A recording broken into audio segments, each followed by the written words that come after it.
Technically, he's lived off the grid when his parents were too broke to pay the electric bill. Adam Carolla. Yeah, get it on. Got to get on. A choice we're going to mandate you get it on. Stand-up comedian and announcer Jonny Loquasto is here. It is good to see you. You too. Honored to be here. So I got stuff to get into.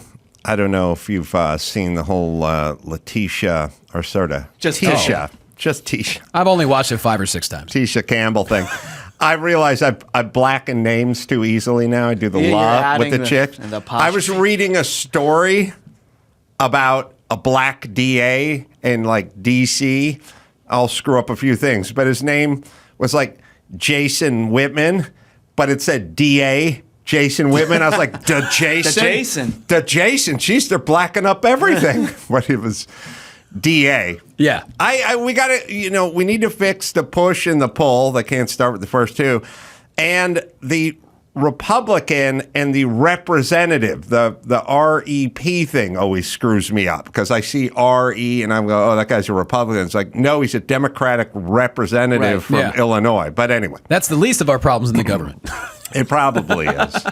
But I still like clear labeling. So the Tisha Campbell, who I talked to at Joe Coy's premiere for quite some time. She's a delight. She was Martin's in the TV series wife, girlfriend. So I kept getting these mysterious tweets over the weekend, which is like Tisha Campbell's dad could have used you. But that's all it said. And I didn't know what that meant. And then they tweeted me a bit that I did at the Man Show. Yep. And I don't know if people know the origins of the bit, but all bits hopefully live in some reality, some organic reality, Oh, yeah. Guys, we're demons. I mean, we don't want people to find our stuff. So, yeah. Yeah, but I had a roommate, and his folks were in Philadelphia. And we were in La Crescenta, California, and we shared a house, and he had the master bedroom. And there's a burden when your parents really like you and respect you, which was his mom loved him, and his dad loved him, and they're over in Philly. And I opened his nightstand one day looking for something, and I found handcuffs, a gun, and a porn mag. And a Gideon Bible right next to it. Right. Well, that I would replace it with. So I said to my roommate, I said, hey, listen, if anything ever happens with you, I'll get to that end table before your parents make it here from Philly. And that was probably 1993. And then come to about first season of the Man Show, about 99, I was like, oh, I got an idea for a bit. And I've always had it. I just had I was working as a boxing coach and a carpenter, and there's nowhere to do the bit. But now we have production team, and we have directors, and we have props and set guys and stuff. And I'm like, now we're going to do this bit. Which your vision can come true. My vision can be realized after all these years. But by the way, whether it's an album for music or season 5 of whatever, you've used up all your good ideas in the beginning. Yep. All the stuff me and Jimmy wanted to talk about, we did in 100 episodes. Now it's like, well, they'll do another 25 episodes. Like, well, that's just going to be shit we didn't really want to talk about, but we'll figure it out. The stuff at the beginning, like the first album, those are all the songs the band's been nursing, playing bars for 15 years. Oh, yeah. That's why you have the sophomore slump, the second album. Yeah, because you have 15 years to build up to the first album and then 8 months to drop the second one when the first one goes big. While being on tour and yes. Yeah, so Tisha, I guess we should take a look. You've seen the... Oh, it's great. I didn't see it because people just kept forwarding me my bit. I wasn't good enough to figure out what her thing was. Right, so her dad just died, so this is a video of her going through her late father's belongings. Which we can assume he's probably at least 80. Probably, because Tisha's got to be approaching 60 or something like that. So he's an older man who passed away. Right. I got to be the one to find the bullshit. We going through my dad's shit. Oh, look at this. Porn DVDs. Going through the DVD collection. It never gets better. Oh. I mean... It's just stats. I don't know what the themes are. I don't Black Cobra. What's that? I don't know. We'd have to slow it down and figure it out. Right, yeah. Chocolate. But a theme. I think the embarrassing part of porn. My dad, yo, check this out. So look at this bullshit. This is why he wanted to keep The his last DVD time player. It's got the I said, DVD player and the VHS all incorporated in the TV old combo. school. Yeah. The TVs that were as deep as they were wide. Those are hard to come by. 26 across, 31 deep. Yeah. So he wanted to look at his porn. White hoes with bros. What's this one? Oh, God. Gaping black buttholes. Whoa. Oh, That classic. Is that the title? Dad. Yeah. Come on, Dad. Hoochie coochie mama. Wait, Wow. there's more. She's wearing gloves, thankfully. Dark meat. Oh. Happy Thanksgiving. Yeah. You know, I love this is all in like one of those CD cases that you get like blank Yeah. CDs for. They're not in their cases, so they're No. hidden away. Yeah. Oh no, the In the one stack. on the top is like you Summer got the jams. you got the 18 porns, but the top one's got to be Ernest Goes to Prison or something. So it gets people off the scent. You know, they don't go fiddling around, see what's a deeper cut there. Weekend you at know? Bernie's too. Odd choice, but all right. Right. Yeah, your top one has to be Nice and clean. Nice and clean. So I got that, and then I thought, and people just kept tweeting me my bit, so I thought it was best to go over it again, circa 1999 or whenever it was.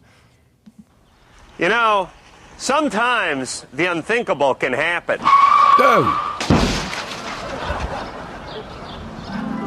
All right, you can pause it for a second. If somebody came with the idea, I don't think it was mine. That bit was my idea, but being killed by an ice cream truck was maybe Jimmy's idea. But I remember we just went around to the back, one of the side streets behind the Man Show studios, and they're like, we rented this beat-up ice cream truck. And I was like, so how are we going to do it? And I was like, well, the ice cream truck had shit brakes, and, you know, the one tire would lock up or whatever, but they were like, we want to make it look realistic. Like that ice cream truck's got to get, you know, there's some PA driving it. It's not like a Teamster drove it or anything. We just got like a PA, and we're like, well, you got to drive, Adam, but you got to drive kind of fast. And then, Adam, you got to walk out in front, and then you got to cram the brake on, except for we weren't really sure if the brakes, it wasn't like four-wheel discs and, you know, a new Audi. It was like a 60s piece of shit with drum brakes. And I was like, all right, I'll give it a try, and then I'll jump on the windshield, and then we'll put a furniture pad on the street for me to like land on. It sounds like a non-union project. Yeah. I was You didn't have a safety meeting? I was giving it up. I would give it up for the team, man. I was like, I got attacked by a cop dog and taken down. I got tased by the cops with the industrial taser with the wires on it and everything. I was like, if I'm doing a bit, we're going all in. Yeah. I'll put myself in front of this ice cream truck with bad brakes. But anyway. Respect. Yeah, but it ends up looking... Gosh, it ends up looking like what it is. It doesn't look weak. It looks like I got hit by an ice cream truck, right? I like the face smash up against the windshield. All right. And when it Goes to does, Adam. Now I'm in your heaven. family will remember you by what you've left behind. The woman, they both played my mom and my dad in several bits. Got the bomb. And a pervert. Dildo with the handcuffs on it. When you're gone, it's too late to hide any evidence of your hedonistic lifestyle. Hey, no one wants to be remembered this way. And when your time is up, you want to rest in peace, not in shame. That's why I'm here to tell you about the Rest Assured Disposal Service. Here's how it works.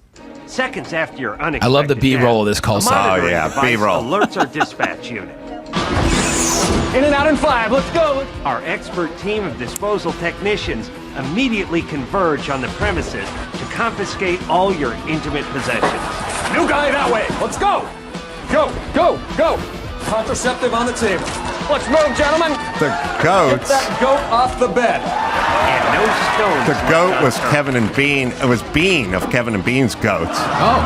After the area is secured, I was like, we our need goats. emergency interior designers begin the redecoration process. I think I know that apartment building. Oh, no. Yeah, I was in like, North Once in the Hollywood, Burbank. apartment, they create the illusion of a respectable lifestyle that will make your family proud. So by the time your loved ones arrive, your reputation will go from this to this. Adam's Bible. It's your legacy. Protect it with the Rest Assured Disposal Service. Because when you die, your family doesn't need to know you're going to hell. Now you can rest assured. Yeah, I remember I was going like, where we get goats? Who's got goats? Oh, Bean's got goats. Bean's a weirdo. He lives deep out of town. Kevin and Bean, he's got goats. I'm like, Bean, I need to borrow some of your goats. We got that. It was a process. Like you'd write the script, and then you'd have like a full production meeting, and like the costume guy would be there, and these guys need to be in like hazmat suits, and I need to be in like a white suit, with a white tie. And we need an ice cream truck, and we'd have this whole thing, and then everyone would know what they had to do. The costume guys had to do this. The guys had to build the logo and the label, and we needed like a SWAT van, and we'll put the label on the back. And Plus, the set dressing had to take a while. Yeah. Man. Yeah. And then we'd go out and shoot it, and then I'd just go sit in the edit bay with the editor, and then we'd get like a rough cut, and we'd sit in an office with Jimmy and Daniel, and we'd just like do like the rough cut of it, and then we'd go back and like add sound effects and music and stuff. It was kind of an interesting process. It was like somebody just paid you to figure out all your you to live out these weird ideas you had. I wonder how many angry comics watched that sketch and saw the old people playing your parents and were like, what, they got a Comedy Central credit and I don't yet? This is bullshit. Well, the old people that played my parents, they played my parents in another skit where I was dating my mom, trying to have sex with my mom. Of course. It was for Jimmy, but he was like, I'm not doing it. I'm like, I'll do it. He loved his mom. But the woman who played my mom didn't really know what was in the script. She really didn't know that the whole bit was about me trying to bang her at the end. And my dad, the guy who played my dad, he's an actor, but what you find out with old actors is they're old first and then they're actors. And when he answered the door at my dad's house, by the way, where we shot it, I had to yell at him, and I actually scared the actor who was playing my dad to go, get out of here, old man. I don't want to hear from you anymore. And the guy like my name was like, what the fuck? You took him out of it. Yeah, so that's acting. Come on now. Jump in. I'm reading at the bottom of your bio that you're at some event that I was speaking at on acting. Yeah. No, you came to my acting class. I want to say it had to be 2007 before The Hammer came out. Or I think it was right after you got done filming The Hammer, or maybe you were finishing up The Hammer. I don't know what it was, but you came to speak. It was like a special event. And they said, Adam Carolla is coming to speak. It was sometime in the evening on like a Tuesday night. And there were like 40 of us crammed in this room. All I remember is for some reason, Ian Ziering was there. Does that ring a bell? Yes, I don't know. It totally rings a bell. No, what it was is I was doing a sitcom pilot for like ABC or NBC or whatever it was, and I was trying to work the script with the acting coach. And then at some point, she was like, well, we got the script, and we're going over the script with my students. And Ian Ziering was like playing me in the script. But I was like, I grew up watching Beverly Hills 90210. Why is that guy playing me in this make-believe run-through script thing? It was kind of mind-blowing. I remember the message the best part is like you kind of started off by saying, and I'm paraphrasing, but you said, hey, I'm not here to tell you about acting because we all know I shouldn't be. But the message you gave is that, hey, all I ever thought I was going to be was, essentially a boxing trainer. And I got to here. And the message that I took home was life is going to take you in so many different directions, but you got to roll with it because you don't know where you're going to end up. You just got to be willing to say yes to stuff when it pops up. And that was the message I took away from that.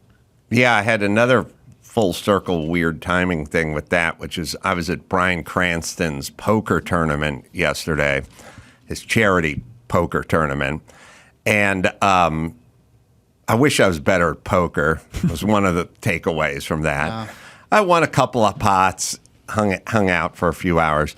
Then I went over to Brian's table to say hi to him, nicest guy in the world, and Amy Landecker, who's an actress who was sitting next to him, and she played my ex-wife in one of these sitcom pilots we were doing. She's great. She's great, Yeah. but the thing that was crazy is I had to recount the story with her, which she remembered, which is she just got nominated for a Golden Globe or something for doing a Coen Brothers film, and she was going to be in town, and they were like, "Well, we want you to read with her, see if she's like good enough." You know what I mean? And I was like, "She's good enough for the Coen Brothers." Yeah. If the Coen Brothers have vetted her and she's good enough to be in one of their films, then she's good enough to be my shitty sitcom pilot.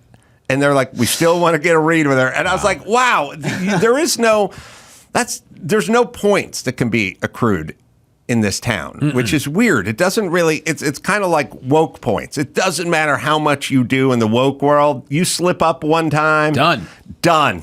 You're just done. You can't accrue any goodwill. Like she's out here getting a Golden Globe for a Coen Brothers film, but we still need to vet We need a chemistry test. We still need to go through this You process. should have been like, hey, I'll call her and invite her to come on the sitcom because we need this. Yes, and she got it, and she was great because she's a great actress. Yeah, she was in Your Honor with Brian. Yes, that's where they know each other. So your story. Mm-hmm. Let's talk about you. Man, the special basically was based on the last 4 years, but Saudi Stepdad. yes, Saudi Stepdad. I figured that title would at least make people have some second looks at it when they see my face and say the name Saudi Stepdad. But no, man, I started stand-up, 16, 17 years ago. To me, grew up as a fat kid. I think when you have a fat childhood, it kind of leads you to developing a sense of humor at an early age, especially before, people cared about bullying. I'm kind of grateful bullying was cool back in the 90s because it gives you thick skin early on, Well, oh God, Michael Strahan grew up a fat kid, and he got bullied. Yep. And he was like, well, fuck it, I'm tired of being bullied. And he started eating right and working out, and then he turned into Michael Strahan. So He's doing okay. Bullying works. Yeah, it does. It works. There's a reason for it. The difference is when we were kids, though, there was no social media. So you got bullied at school, you left school, guess what? Don't have to deal with that again until tomorrow. Now there is the online social media thing, and kids are insane. So that it is tough. But no, it gave me thick skin, and it gave me a sense of humor, and it made me. I was like, well, if I'm so fat compared to these other kids, at least I can be sharper than them and talk my way out of all these situations. That's kind of what I did. And why were you, both your parents were nurses, right? Yep. Yep. How'd you get fat? I think it was a lot of tartar sauce. You ate a lot of fish and chips? Yeah, man, Long John Silver's was like a heaven for me. Yeah, we had H Salt fish and chips out I never here. heard of that. They still have those. H Salt was a chain. There I don't was see one them over around on anymore. Lakershim, but it looks boarded up. I think. Yeah, I think it's got to be the worst thing you can eat. Did you grow up in L.A.? Yeah. Oh, wow. It's just tons of fried everything, battered, dipped into fatter stuff. I mean, the only thing that's not bad is you squeeze a lemon on it. That's the only saving grace of it. But your parents, who were nurses, didn't intervene? I have no idea. I have so many things I don't remember.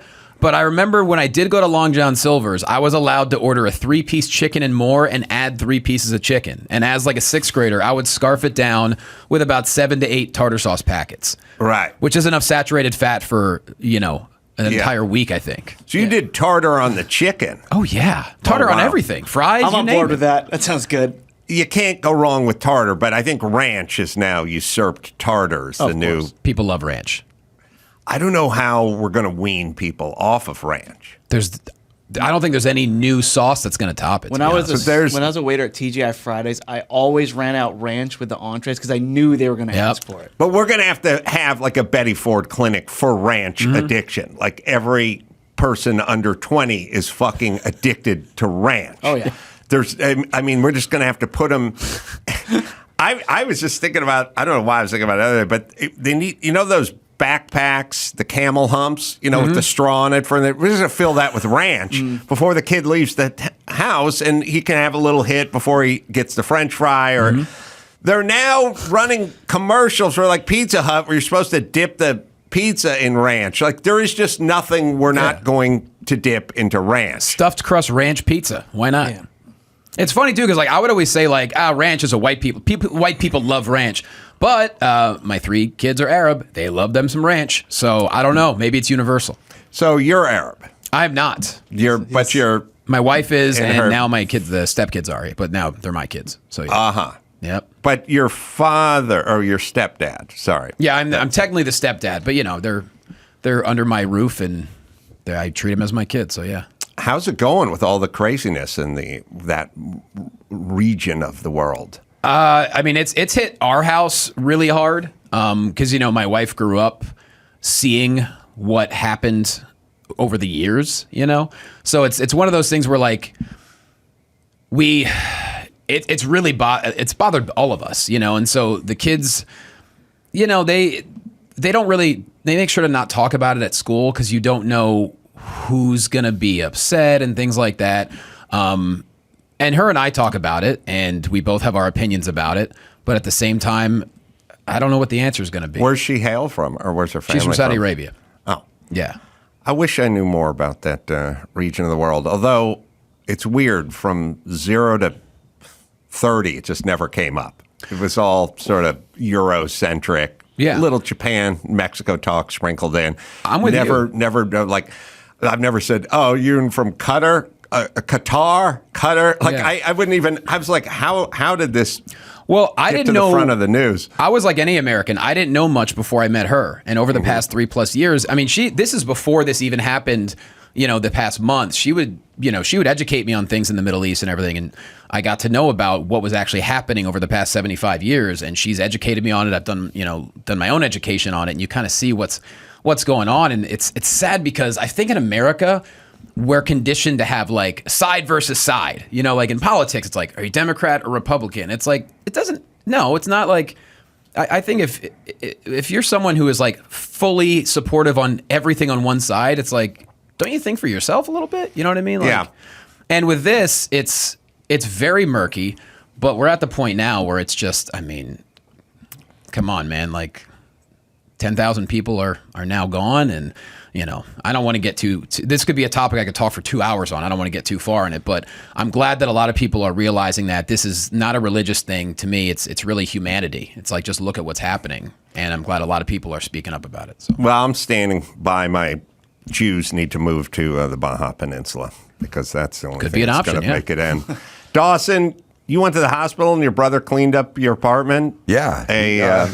Rest assured he style? He gave me a full rest assured experience. I fell off my skateboard, cracked my head, was in intensive care for like 2 weeks, and my brother immediately got word of it. He left his family in the Bay Area.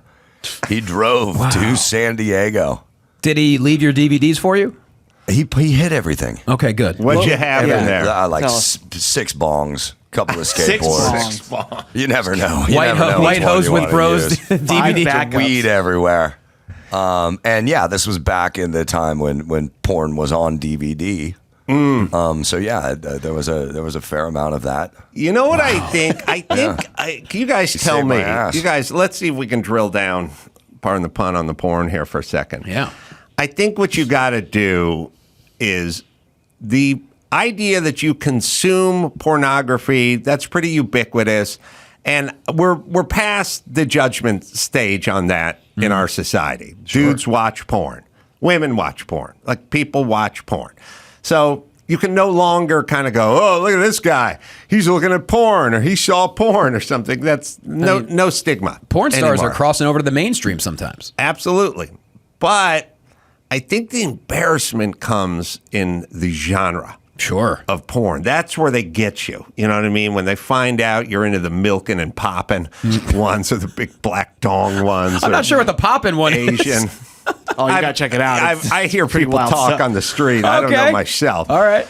Once you can declare a porn major that everyone has, that's when the judgment and the laughter begins. See what I'm saying? So, and, we could break it down. Like, for instance, if it's all anal stuff, you're going to get judged harder than, stepmom theme stuff.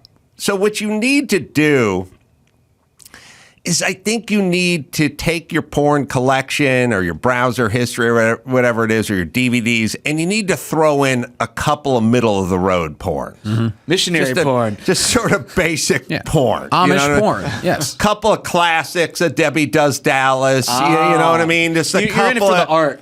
Yes, a couple of old school classics, so we don't see all the gaping anus stuff and all the big black dong stuff. Then and then there's plausible deniability. Like he loved porn like Michael Jackson loves children. He loves all the children of all the worlds. You know what I mean?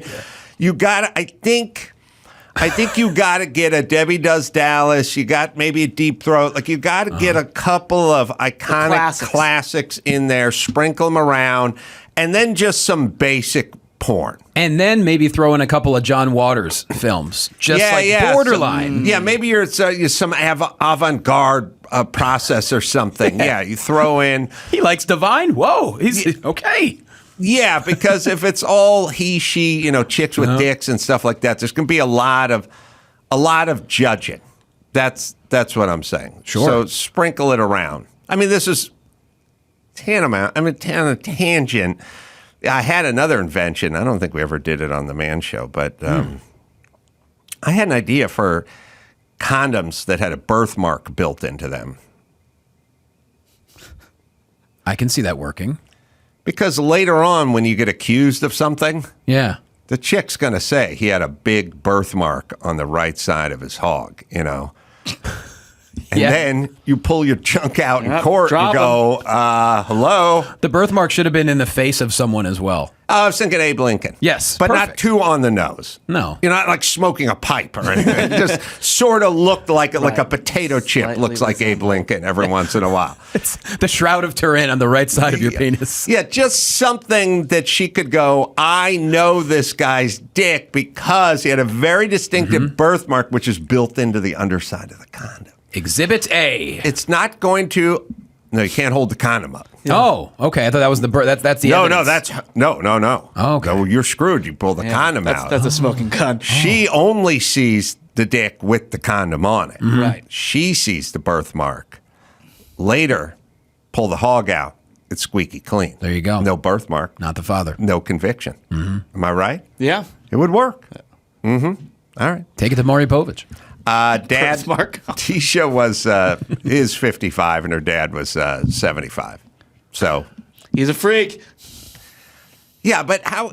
And then also, what are we supposed to do? Because everything's going to be in everyone's phone and computer now. What do we do with the phone and the computer? What would you like done with like your laptop when you die? Should we just throw it off the pier? Would you like to bequeath it to somebody? I'll be honest, I don't know what to do with a laptop now. Like, you're supposed to take it somewhere, I think, but I don't know because they're heavy and they're full of electronics and everything. I don't know what to do with them. Well, what do you do with the I'm saying after you die, After you not die? how to get it repaired. I mean, there should be some kind of setting, I think. I think by the time, a couple of years from now, there probably will be some kind of setting to where somehow your computer will find out if your heart stops beating. Yes. And it goes you into hook it up shutdown to your bio ring or your Aura ring or something like that. And then when your heart stops, or your Apple Watch, your heart stops or you don't get your steps in that day. Power down. I would just say steps because you could be like Dawson, alive, but in the hospital, but somebody could get hold of that computer. Yeah. All right. Yeah. We'll take a quick break. Come back with Johnny. Got much more right after this. Let me tell you about Simply Safe. Well, there's no wrong time to protect your home, but this fall, that's an especially good time. Get up to 50% off a brand new Simply Safe home security system. Best home security system of 2023. So says U.S. News and World Report.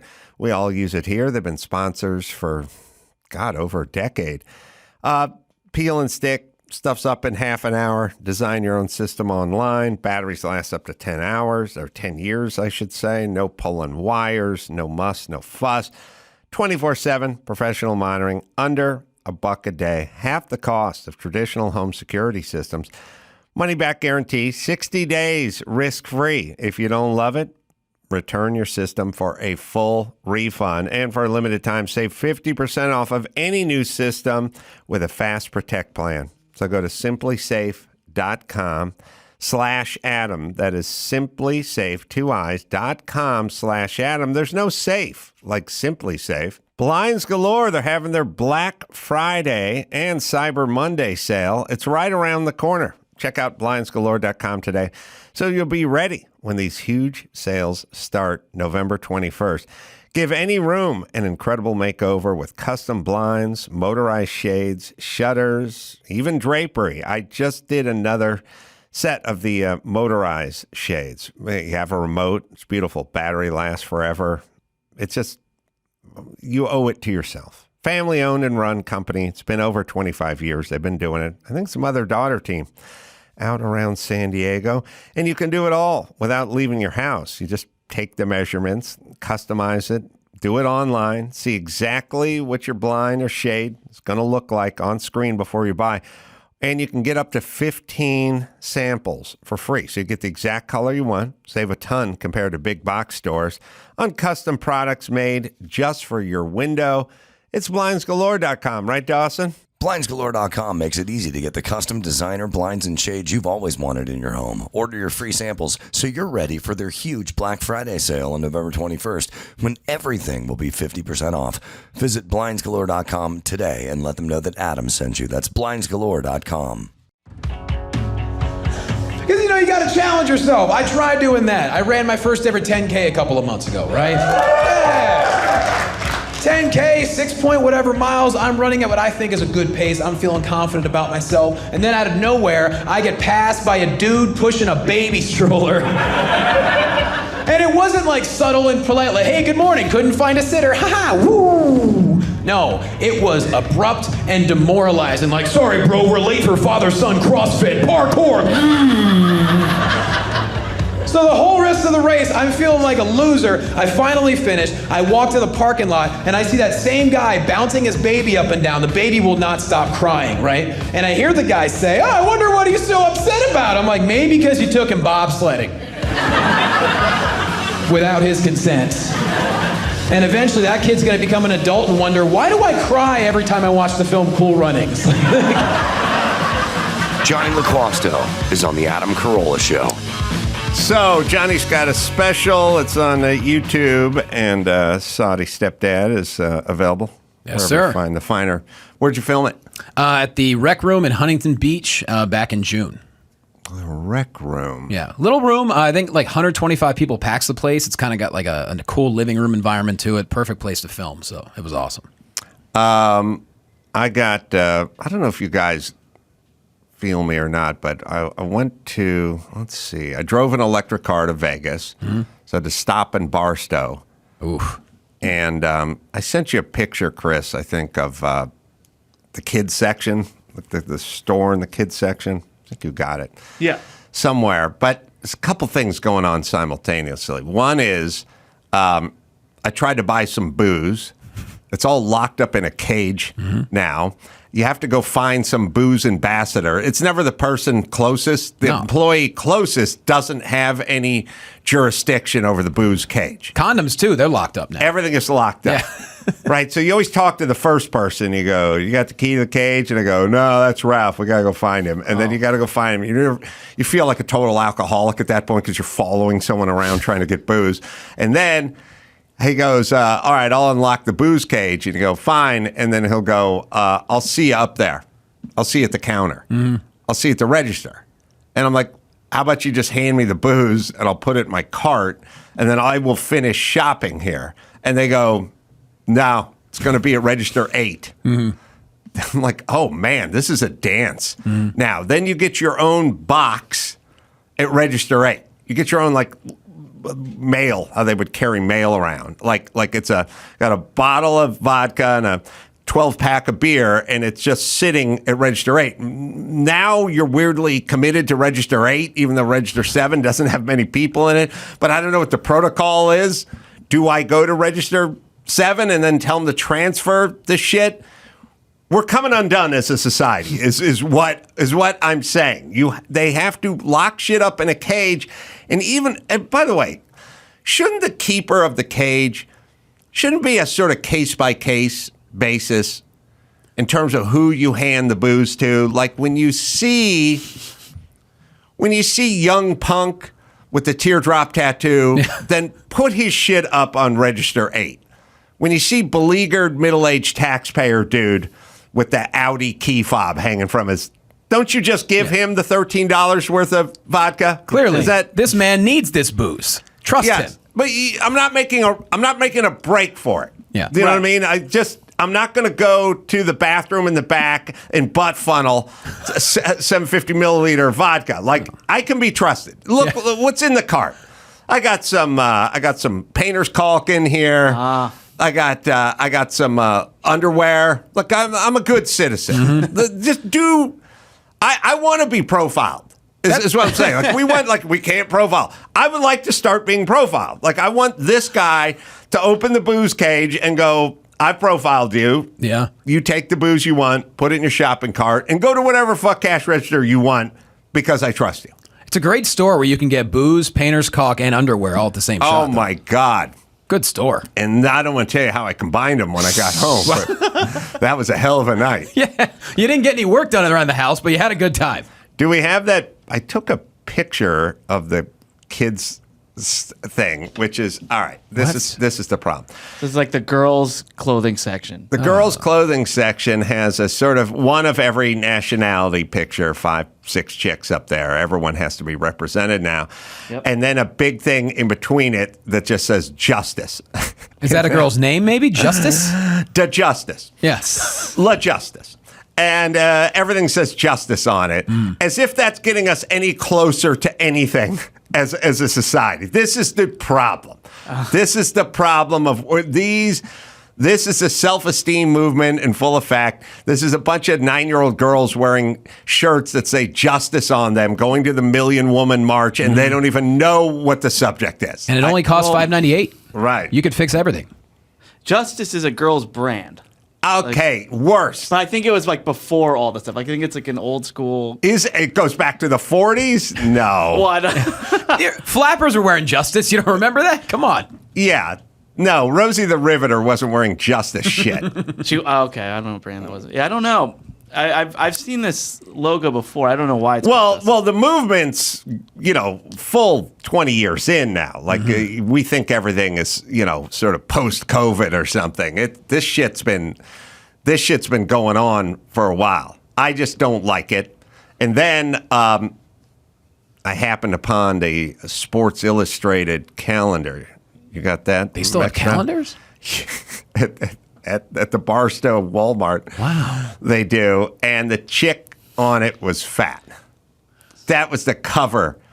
The cover chick was fat. All right. Now, I don't need that. I need a little justice. I need a skinny chick on the fucking cover of Sports Illustrated. Here is my fat model thesis. Okay. And Chris, look at the picture. I see it. It's always worked. It's always worked. Plus size models are all the rage. Oh, yeah. Their heads are never plus size. If you hold your hand up, you'll go, oh, that looks like Christy Brinkley, like circa 1989. The head is never a fat head. It's always a skinny head on a fat ass. That's no double chin. Never. So you don't really want representative fat people. The worst part of the fat person is the big bucket head and the double chin. They all have well-defined skinny person heads and then fat asses. That's the skinny face. Skinny face. Yes, skinny face, fat, but it's not a real representation. When you see real fat chicks in the wild, so it's they unfair. got a big head. You're saying it's unfair to the plus-sized women out there. Yes. If you're going to go plus they're size, not represented. Okay. And I'm saying, well, which is it? She's a really pretty face. What is your definition of beauty? Because according to you, your definition of beauty comes in all sizes, not the fucking cabeza. The head's got to be skinny head. She has a normal skinny. All the big plus size models on the planet No big bucket heads. Right. No double chins. None of that. Skinny, regular head. Yeah, John, if you had a regular-sized head when you were a kid, you probably wouldn't have gotten skated. Yeah, you wouldn't have gotten bullied as much. I had a big old round head. Yep, with racing stripes carved in. I was destined to be picked on, and I was a Boy Scout. So much going on. How big were you at your biggest? I was about $170 in 6th grade. That's how tall were you? Oh, not tall. I had the biggest rack in my class. In Little League, I actually couldn't fit into the team uniform pants. So if you look at our team picture, everyone's got the uniform, and I'm wearing dark gray sweatpants. Oh, man. That's how bad it was. That's bad. Oh, yeah. Yeah. Couldn't fit into the team uniform. I remember, now, when you can't fit into the team picture, that's even worse. Oh, God, it was awful. One time I went to the public swimming pool in my hometown with my buddy, and I wasn't really I didn't go to the public swimming pool, right? But I was swimming competitively at the time because my parents love swimming, so they kind of had me and my brother be swimmers. Competitive as a big guy. Yeah. Wow. Yep. I didn't have regular swim trunks. I thought it was normal for kids to wear Speedos because that's what I wore for swim practice. Oh, boy. So we go to the public swimming pool, and I am in my peak 6th grade chubby phase. Like, I'm talking like probably 160 to 170. And I'm thinking nothing of it. I'm wearing my Speedo. Good for you. I'm about to jump in the water, and I just hear some kid yell, "Oh, my God, Shamu's about to jump in." And it stuck with me to this day, 30 years later. Here we are. We used... Shamu was always the rallying call for the fat kid. Mm-hmm. Not accurate. No, Shamu was a good-sized, in-shape whale, as far as I know. It was a killer whale. Yeah. It was like... Should have taken it as a compliment. Yeah, streamlined, shoots through the water 30 knots. We always use Shamu as the fat kid. That's what we'd go, oh, here comes Shamu. But... no, it sounds like a fat name. Shamu's all muscle. Yeah. Take apart. By the way, Shamu is so badass that Shamu, which was the name of the killer whale out here in Marineland or SeaWorld, whatever. We had both out here. Just in other places I wasn't going when I was 10. I had a whole list of places I wasn't going when I was 10. But killer whales are so badass that they prey on great white sharks. Mm-hmm. They're literally like, it'd be like you going, I don't fight anyone except for Mike Tyson. He's the only guy I go after. You know what I mean? And they go after great white sharks, and they're so badass that they just eat their liver. Yeah. They like their liver, so they just eat their liver and leave the rest of them. I wish I had your intellect in 6th grade, because I would have felt like the... Oh, that would have been a comeback for Shamu. I'll have you know. Yeah. Before I jump in, just give them a whole diatribe about it. Yes, about how fast they swim and how much muscle they have. Oh, you wore a Speedo. Oh, yeah. That's all I had. Pool. Mm-hmm. So you didn't really... Being fat wasn't a thing for you. You weren't ashamed. I mean, once you get made fun of enough, sure. But like at the time, I didn't know sounds stupid. I didn't know there were regular swim trunks for kids because all I had were Speedos from the swim team. So I truly did not realize that I was doing something weird going to my little public swimming pool. Your parents as nurses, going back once again, didn't intervene, let's say. My mom was a nurse. I was fat too. Maybe there's a theme here. I'm sure they tried, but I was a hungry boy, I guess. I don't know. And I played sports too. It wasn't that I sat around playing video games. Like I was active, but I think I just ate a lot. How'd you turn it around? Once I realized I was going to be a physical therapist, I'm like, well, I don't want to be 300 pounds and trying to tell someone how to get healthy and rehab from an injury. So good call. Became kind of a health nut. I ended up walking on the basketball team in college, and then as I got older, I got really into the whole like supplement biohacking gimmick and that whole thing, and I do that shit now too. So what's your routine? You're a coffee guy, right? Yeah. My coffee, I do 2 types of collagen, MCT oil, and mushroom powder every day. What's the mushroom powder do? Well, there's different types. So lion's mane, they say, is good for the brain. Turkey tail is really good for the immune system. I take reishi, which is kind of like, they call it the all-around mushroom. Mm-hmm. So you just put that in your coffee, and none of it's FDA approved, but who gives a shit? Yeah. So I just put that in, and collagen is just great for the whole body, your skin, your nails, your joints. I really think collagen keeps people from aging. Yeah, people, you can get it done in the morning. I try to tell people this all the time. Just put some heavy cream in there, MCT oil, collagen, or whatever, and just have a cup of coffee in the morning. You're pretty much good. You're pretty much satiated. You're already doing so much more than most people are just by putting that stuff. Yeah, I did the collagen this morning. There you go. Collagen needs a better name. Look at my cuticles. You look. I'm telling you, we look the same age, and I appreciate that. It's all thanks to collagen. Yeah, do collagen, do the MCT. Watch out with the MCT though; that'll go through you. Oh yeah, it runs you. I mean, it's coconut oil. I mean, that keeps you regular. Yeah. Do you measure it out? My problem is I don't measure anything. I just go.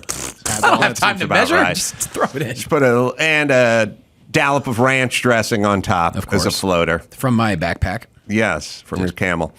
All right, let me see what else I got. So there's that, and then like what's lunch and dinner? Dinner. It kind of varies. I mean, you know how it is having a family. It's like you just every day is different. So I try to not. My thing used to be I ate too late at night. I try to cut that early in the day because then your body goes into the whole fasting phase. For me, I do best when I'm not too high on carbs. But my thing is sugar. I'm a sugar fiend.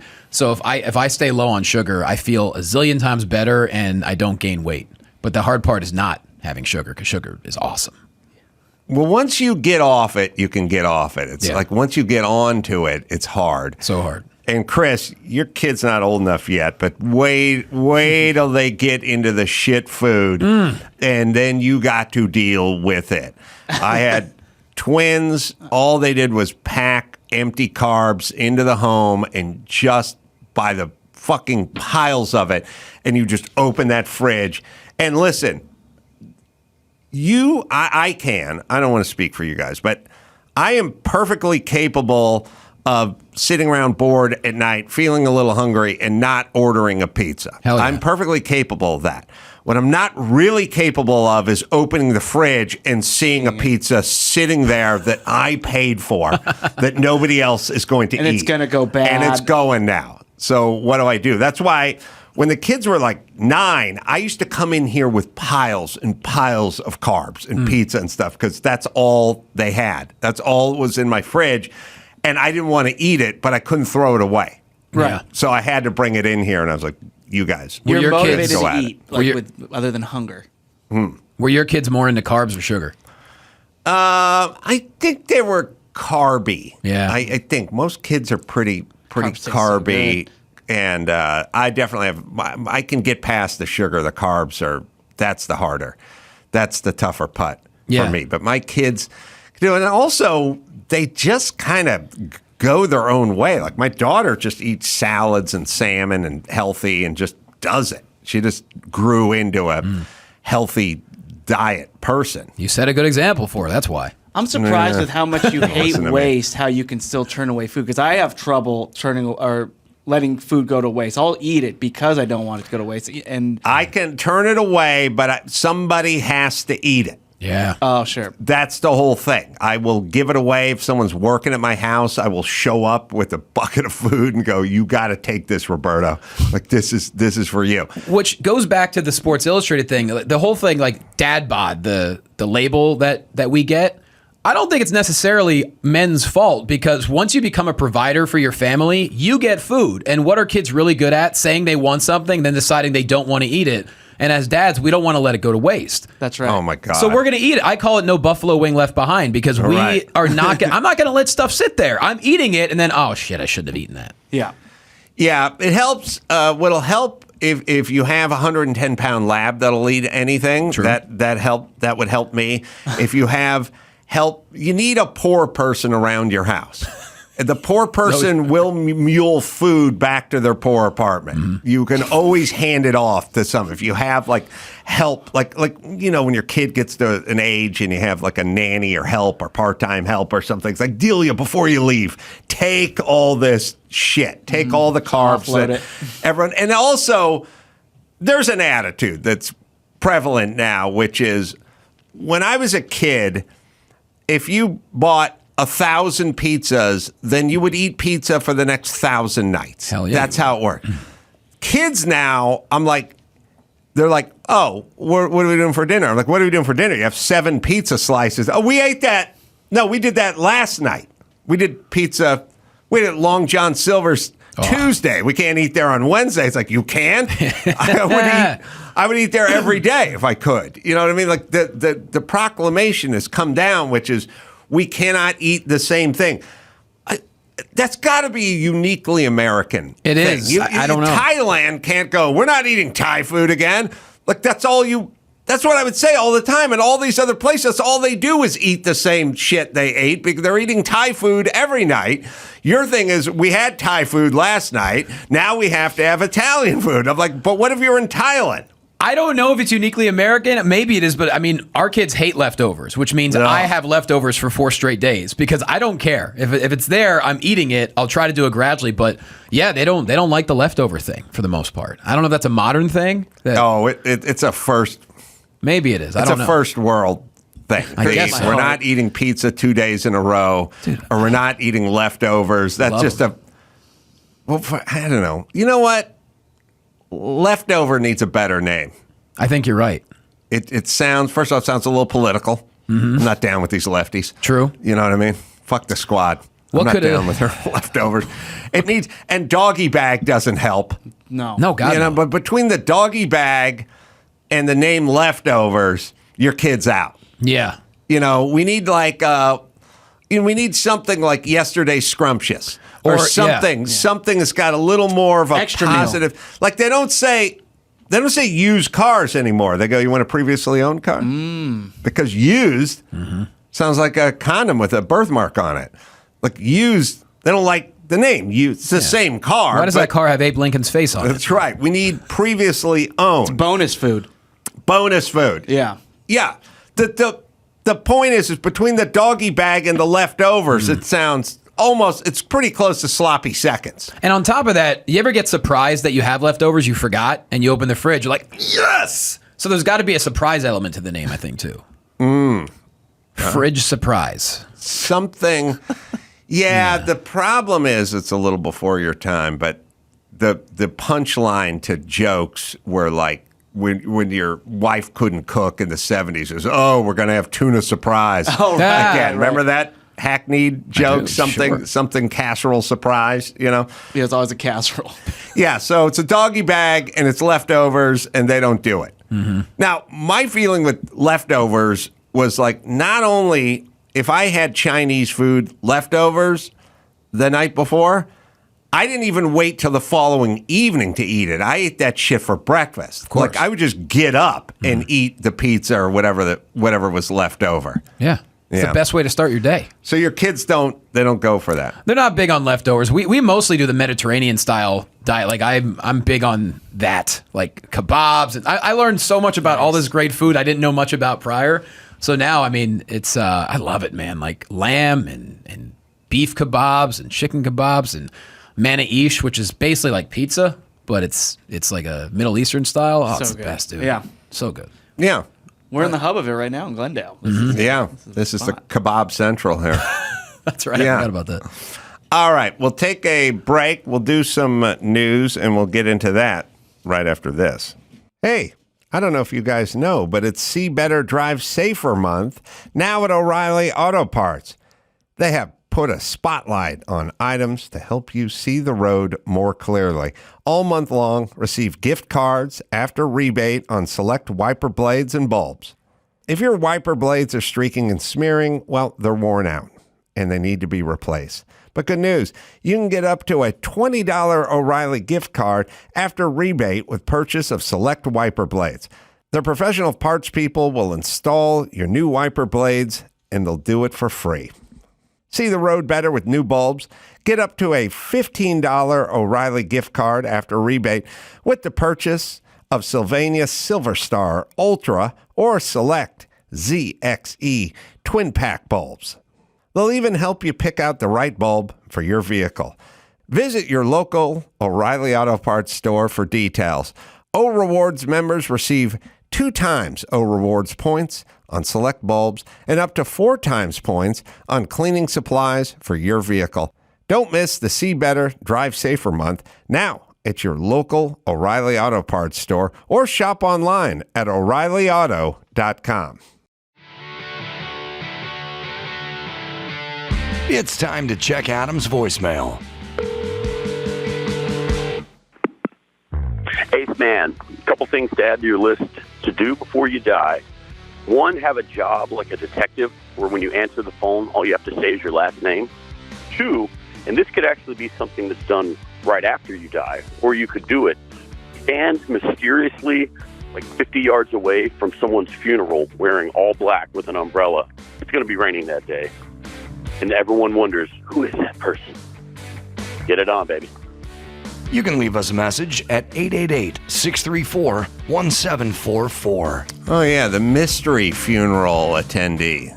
That was always like the cop's partner or somebody. But yeah, every good movie had the mystery funeral. Even Fast and Furious, the greatest franchise of all time, Vin Diesel had to. But you got to keep your distance when he went to Letty's funeral. You have to because he only- knew the heat was on. Don't let anybody ask questions about you. But I don't know how the heat is on works. Like so the feds want Vin Diesel.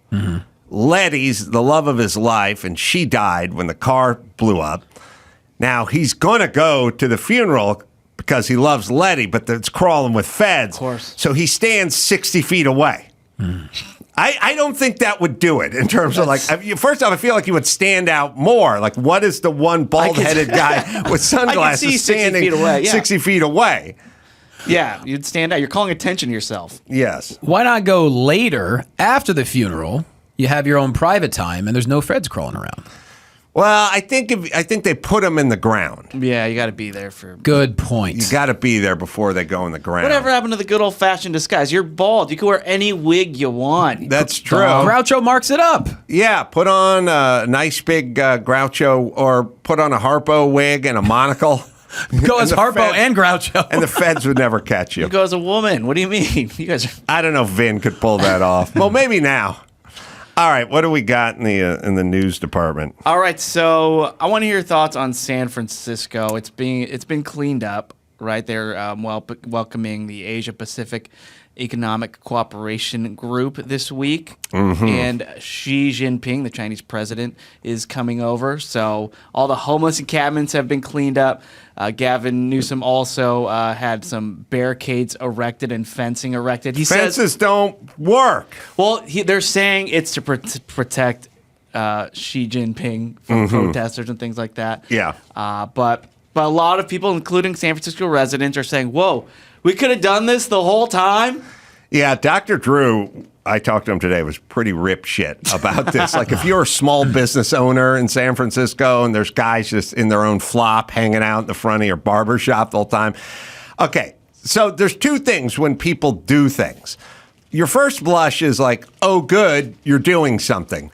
Second blush is, you could have fucking done this 10 years ago. I've been asking you to do this the entire time, and then you get angry. At least that's what I do. Everything is like with people. It's always my $10,000 rule. Like, I had a guy in the shop. He had Donnie had his old truck and his old beat up Bronco that was just parked right behind us. And it was always in the way, and it didn't run, and we had to push it back and forth, and it was always like, at some point I said, you need to get it out of the warehouse, like, put it in the parking lot, put a cover on it, but I don't want to keep negotiating with it. And he said, okay. And then I do what I always do with people. I go, I'm not going to tell you when it needs to be removed. You give me a date. Give me a date where this car will be rolled out of here and whatever. And he said, 2 weeks. And I said, all right. And then I do this one, which I do with people. By the way, when I get sing-songy, you should be insulted, and you should know there's a problem you have. Because I don't get sing-songy, like As a person who's been sung to, yes, this is completely when I start saying, yeah, 7:30. And you go, yeah, got it. And I go, but 7:30 means 7:30. And you go, yeah, I got you. Really? It doesn't mean 8. It means, like, when I start doing that with you, go find a mirror because you have an issue with being on time. The third time I tell you, but seriously, we need to be on time. That means you have an issue, not that I'm an asshole. Although I know it's perceived as me being an asshole, I don't do that with Dr. Drew. I've never done that once with Dr. Drew because Dr. Drew is super prompt, and then there's people that aren't, That's where they get the sing-song part. Yep. So I said, all right, but so 2 weeks, yeah, 2 weeks. And I'm not going to say anything. I'm not going to remind you in 10 days to do it. It's just 2 weeks. We'll just pick the date on the calendar. That'll be it. I'm not going to keep saying you or bothering you. It's just 2 weeks. You have the tow truck reserved for that time in 2 weeks. So 2 weeks later, his car was gone and everything. 2 weeks later, the car hasn't moved. And then I go, so what's up? And he goes, I didn't get around to it. And then I do my $10,000 rule, which should also send everyone into a shame spiral. I go, well, what if I said I'll give you $10,000 if you move it in 2 weeks? The answer that everyone always gives is, oh, yeah, I would have done it. Okay, now we're having character issues. You're capable of it. Yeah. You're capable of it. So San Francisco is capable of it. They just choose not to do it. The park over here, I don't know if it's a Legion Park or whatever it was, filled with homeless people just camping. It's an unusable park. They have a lake with the swan pedal boats and stuff. The kids couldn't use it. No one used it. And then one day they just went, we're cleaning it up. And the homeless advocates are basically just cheerleaders for junkies at this point. Their team are junkies, and they cheer them on, or they have serious mental issues. They all cried like stuck pigs, but someone just went in and just fucking cleaned out 200 million metric tons of garbage and human remains and human waste and everything else. And then 3 days later, it was like a normal park. Yeah. And then everyone just went back to use it. Like when the Super Bowl comes into town, they clean it up from LAX. They just do it. But they have the will. So then the question is, why do you have the will now all of a sudden? And everything happens fast once it's on. Takes 3 days, and all of a sudden this homeless problem, which has been festering for 15 years, all of a sudden 3 days, just gone. Ugh. And like you said, as a small business owner, San Francisco's pricey. It's like I'm paying $9,000 per square foot.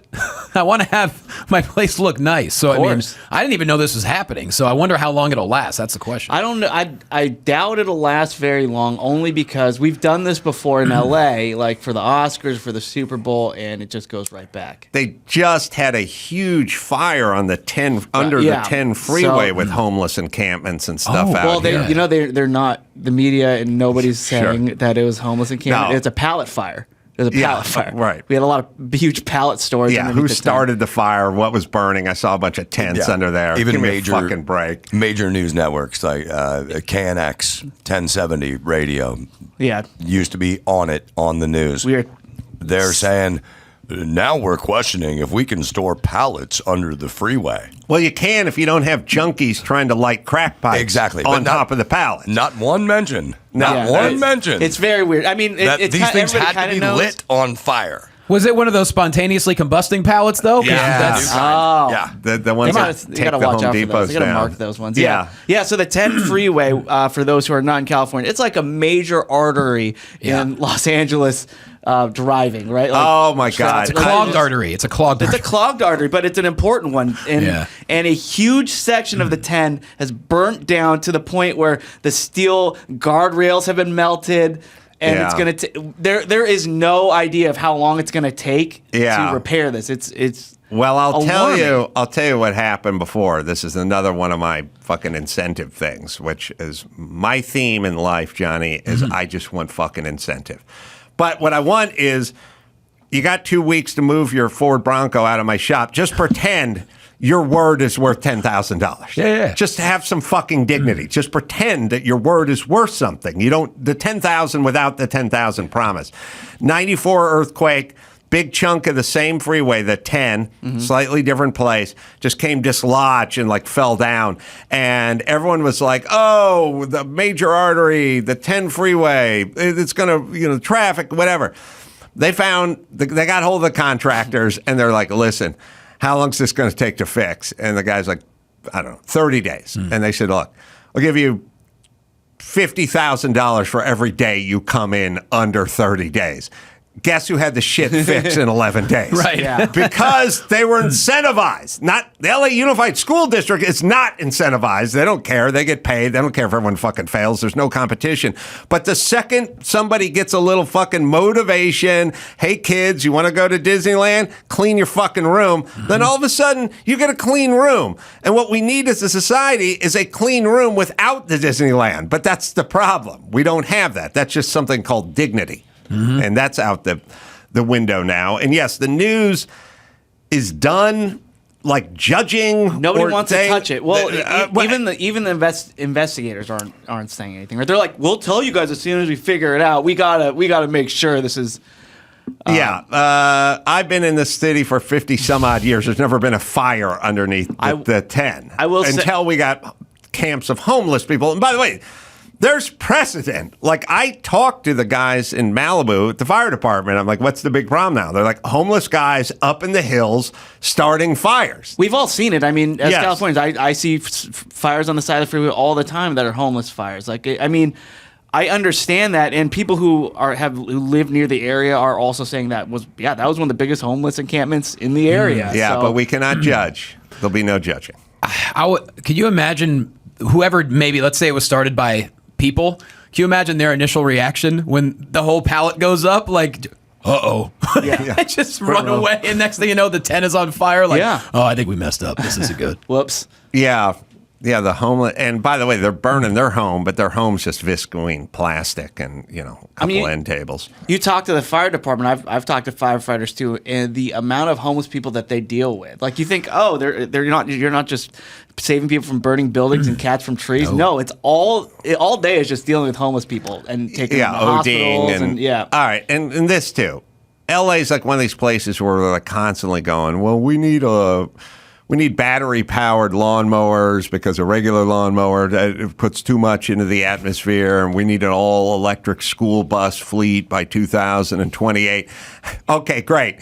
One big fucking homeless encampment pallet fire, and it's all out the window. Right. There's so much more soot put into the atmosphere, all the carbon, all just one good fire from all your homeless population undoes all of the calls for the electric lawnmowers and the leaf blowers and the cars and the buses. It's all undone in 25 minutes. Yeah. Fucking idiots. Wasn't there something where California says by 2035 they want everyone to be driving hydrogen cars? But it's like, that's a great idea, but not everyone can afford that shit. Right, No. we don't have the infrastructure, but they're car- banning sales of like gas-powered cars. Car companies can't afford it either. Like Ford loses like $30,000 They don't want it. bucks on every unit. Oh, I've talked to the guys who run Ford. Like, they don't want it. Nobody wants it. And they don't believe in it either.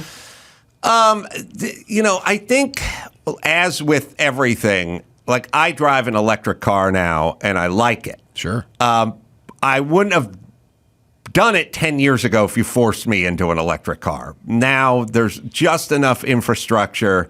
I can get to Vegas and back with it. And I think consumers basically will do the right thing if you sort of, Incentivize, it's like it works for them. It doesn't work for a sort of top-down mandate, whatever stuff. Like Ford and GM and everyone else will transition into all-electric cars, but at their own pace, in a way that economically makes sense for them.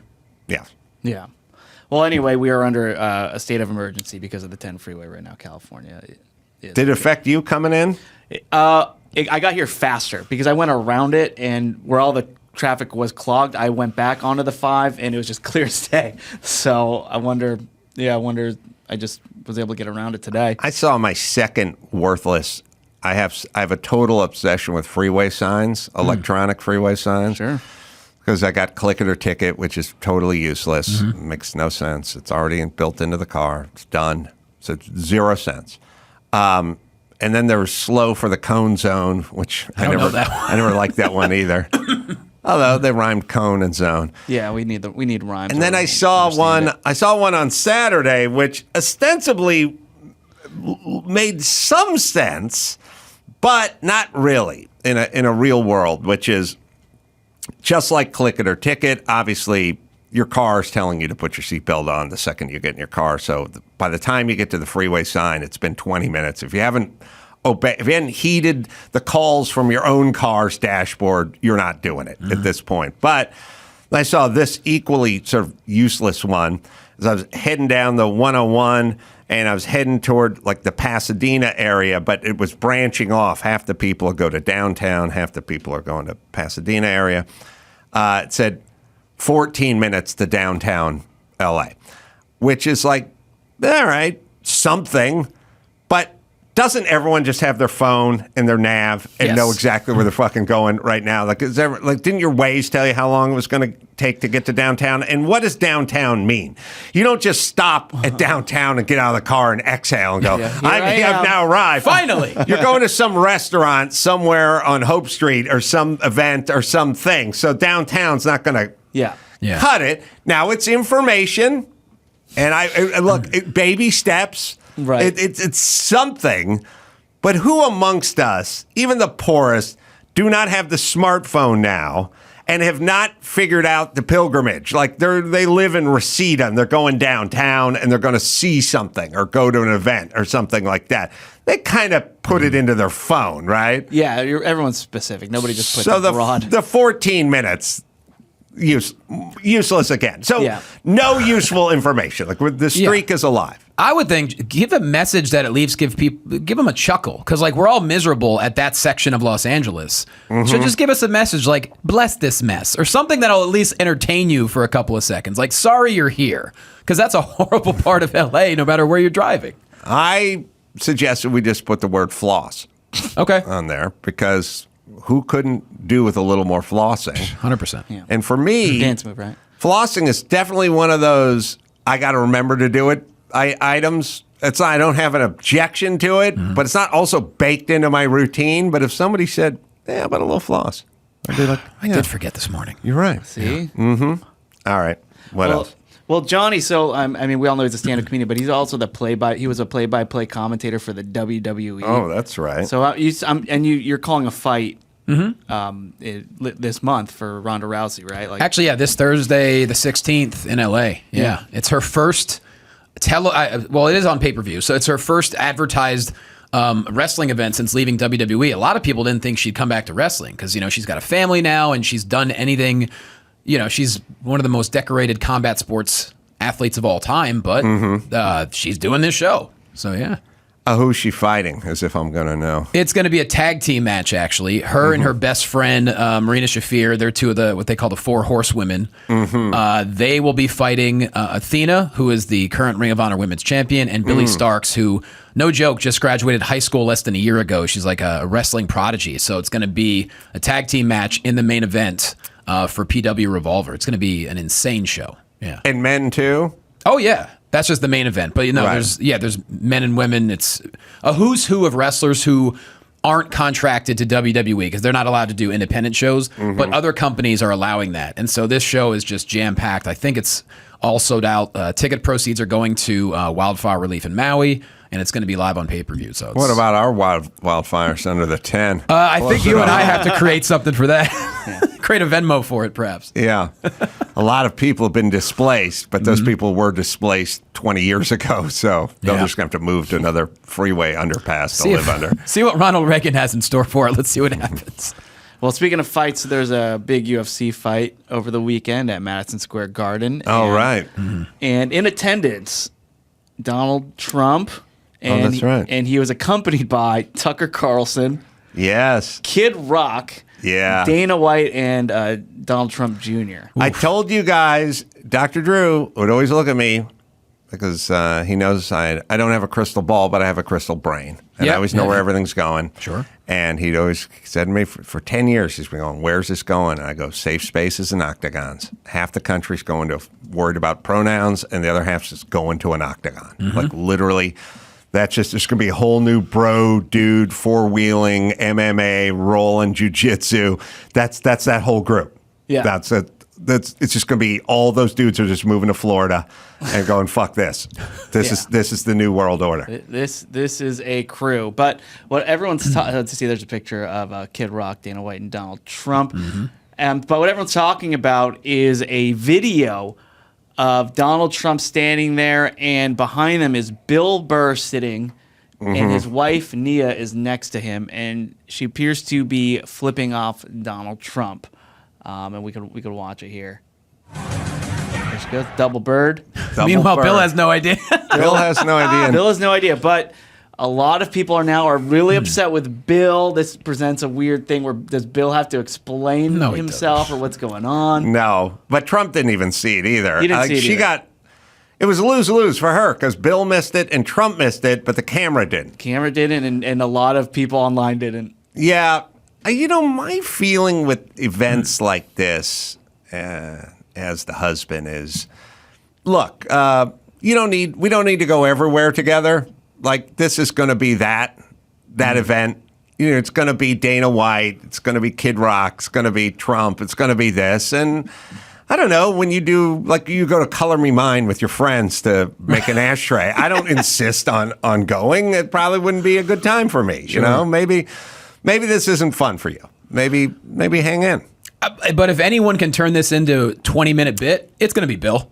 Yeah. So I'm looking for. He probably worked it out already. Trump will turn it into 22 because he's basically just a stand-up comedian when he's his rallies are him doing sort of fair, some good and some weak stand-up. He's basically doing stand-up. He knows how to roast. Yes, he's a roaster. Yeah. Well, as of now, Bill hasn't commented on it.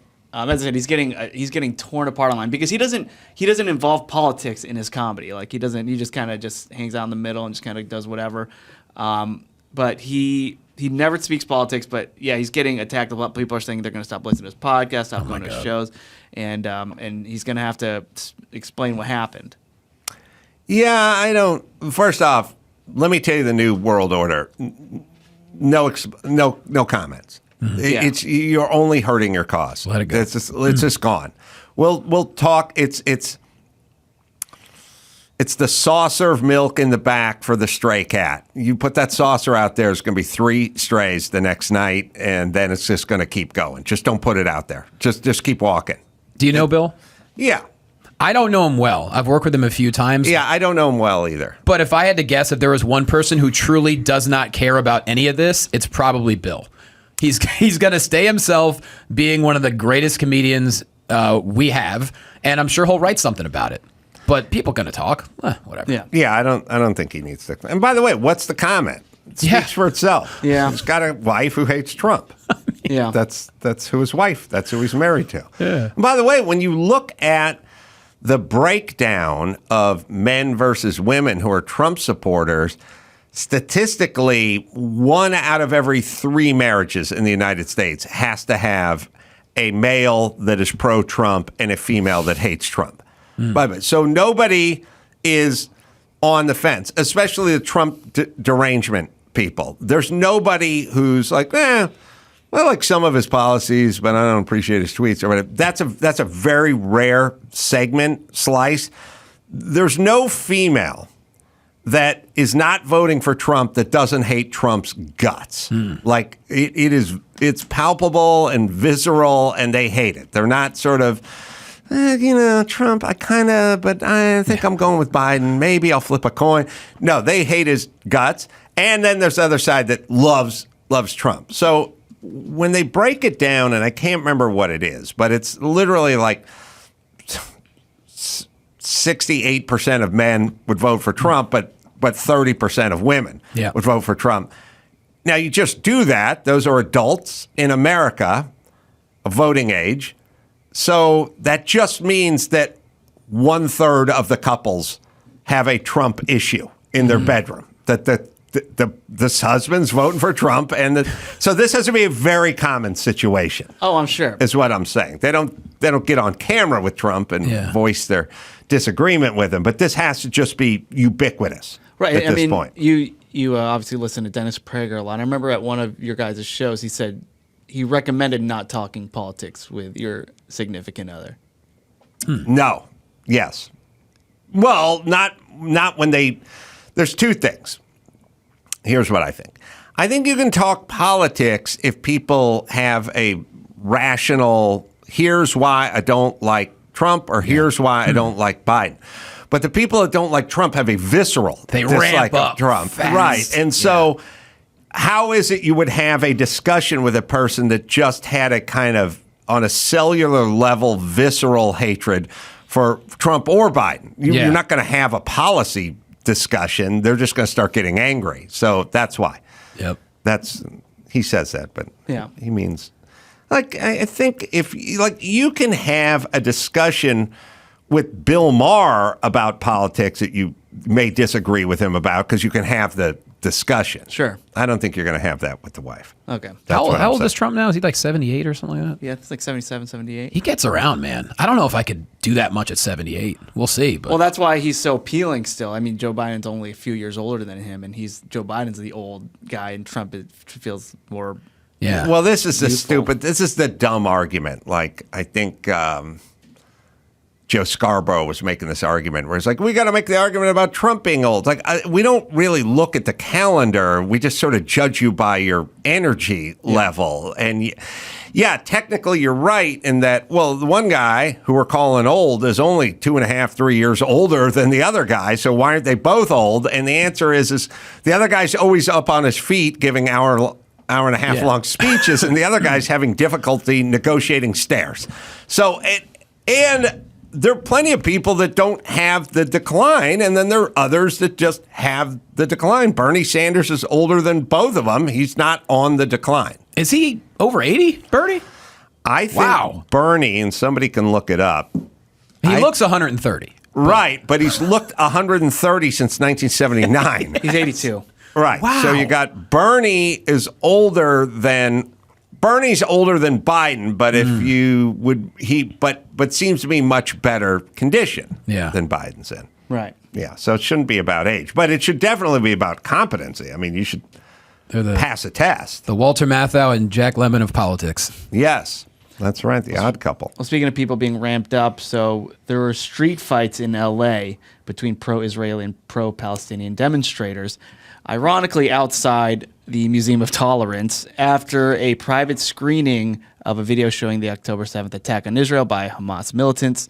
So the LA Times reported that 150 people attended the private screening of bearing witness to the October 7th massacre that included graphic footage. And outside the museum, demonstrators waved flags and got into shouting matches before dispersing as the event ended. But an hour later, a small group of demonstrators returned and fist fights broke out. This was Gal Gadot's thing. I think so. Yes. Yeah. I enjoy, sometimes if I don't get invited to some celebrity party, I'm a little bummed out, but this is one that I'm glad I didn't get the invite to. And a couple things. What have we become as a society? Yeah. Fat guys just wrestling. Two, I don't know why there needs to be a counter to everything. Why does everyone need to show up to everything? You know, you want to have your Christopher Columbus Day parade, go have it. And then we'll have the gay parade the next weekend or whatever. Everyone can have their own shit. Gal Gadot can get her Hollywood friends together and show them some atrocities. I wonder if they show trailers, though. That wouldn't be poor taste. Wait, is that milk on the, what happened there? It looked like, you know what it usually is? Somebody gets pepper sprayed or something. Whoa. And then they get pepper sprayed. They got to dump the shit in their eyes or whatever. Yikes. But does everything have to turn into a shit show? That's number one.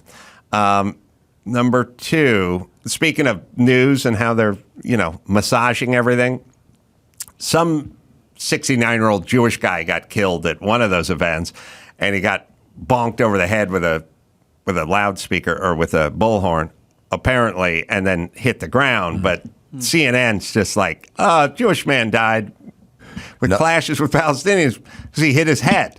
It's like, he hit his head after he got assaulted, and then he fell and hit his head. Causes. But here's what I'm saying, CNN, what are you doing? Just do the fucking news. It was a fight. Shit happens. The sheriffs ruled it a homicide. Jeez. Yeah, but not CNN or LA actually, Times. I was watching the news last night, local news, and they said that a Jewish man was dead after hitting his head on the ground. Yeah. First he got Not punched, that he got, and then he hit his head on the ground. It's fucking nuts.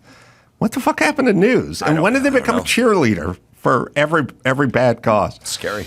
All right. I don't watch any national news. I can't because it's all so skewed at this point. It is. Yeah. Ever since COVID, I'm done with all the experts. I don't trust the experts. I don't trust the news. I don't trust anything. And it kind of goes along with politics. Like, to me, I don't care what, if you want to call yourself Republican, Democrat, Independent, whatever. To me, it's like, why should we trust politicians? Like, I love when politicians are like, I'm your public servant. It's like, nah, you're an egotist who cheats on his wife. Like, let's just be real about it. Like, the system is jacked up. All right. So what the hell were we talking about? Well, we're talking about wrestling earlier, and so there's this viral video that was going around at a CVS where, we've all seen like the people who just decide to just grab stuff and walk out. But this guy saw somebody walking out and who was stealing stuff, and he decided to wrestle this person, like a civilian citizen's arrest almost. Yeah. I don't know if Byron has, but anyway, so he wrestles him down, and the guy's just screaming like, "You can't touch me! You can't touch me!" The kid, right? Who's stealing stuff. And so there's a sheriff in Sacramento County who is outraged because he got word from Target that they were told property crime detectives were not allowed to contact suspects inside the store. So you can't handcuff them in the store. Right. If they arrest someone, you have to do it outside, behind the store, in the rain, whatever. And the reason is they were told they didn't want to create a scene inside the store and have people film it and put it on social media, all the negative press. So this cop is ripping into Target. He put out this huge lengthy post on Twitter about it. And yeah, it's just a big topic here. Like, what can we do about these people in the stores? Because nobody wants to touch them because you're liable. There's a lawsuit, all this theft prevention. But then it's causing. This is the reason why Target said that they're going to have a $1.3 billion hit to their bottom line because of theft and organized crime. So it's what do we do about this? Okay, or we just lock everything up. All right, here's the deal with criminal behavior. We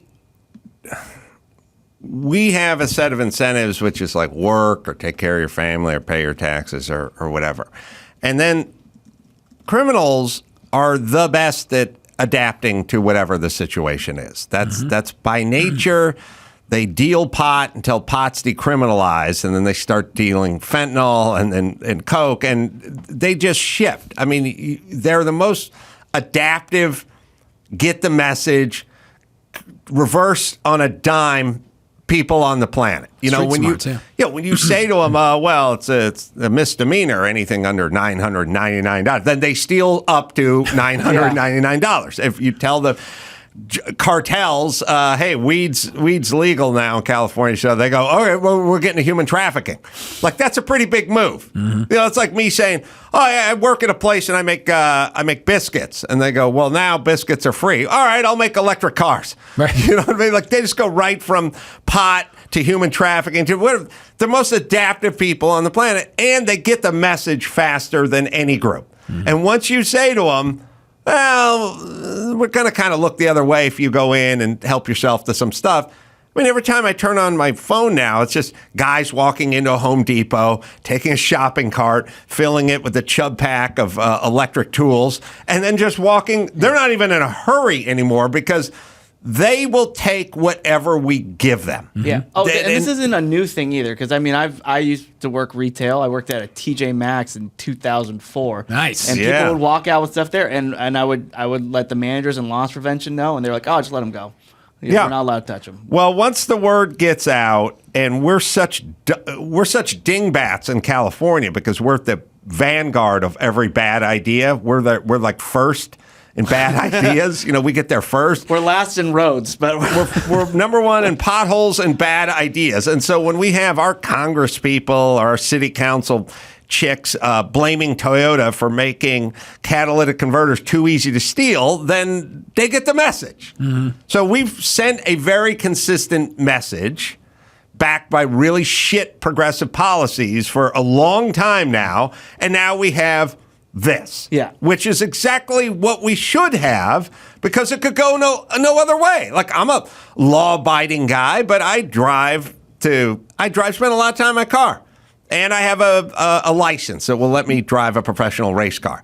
So if you started sending the message to me, like, we're not really going to enforce speed limits anymore, it wouldn't take me long to just go 120 miles an hour on the way to Vegas, and it'd be fine with me. Yeah. So, but I would get the message. Like, that's the message. We're giving the message. We're telling kids you don't need to show up at school in order to get a passing grade. We're telling criminals you can walk into the Home Depot and help yourself. You're not going to be arrested.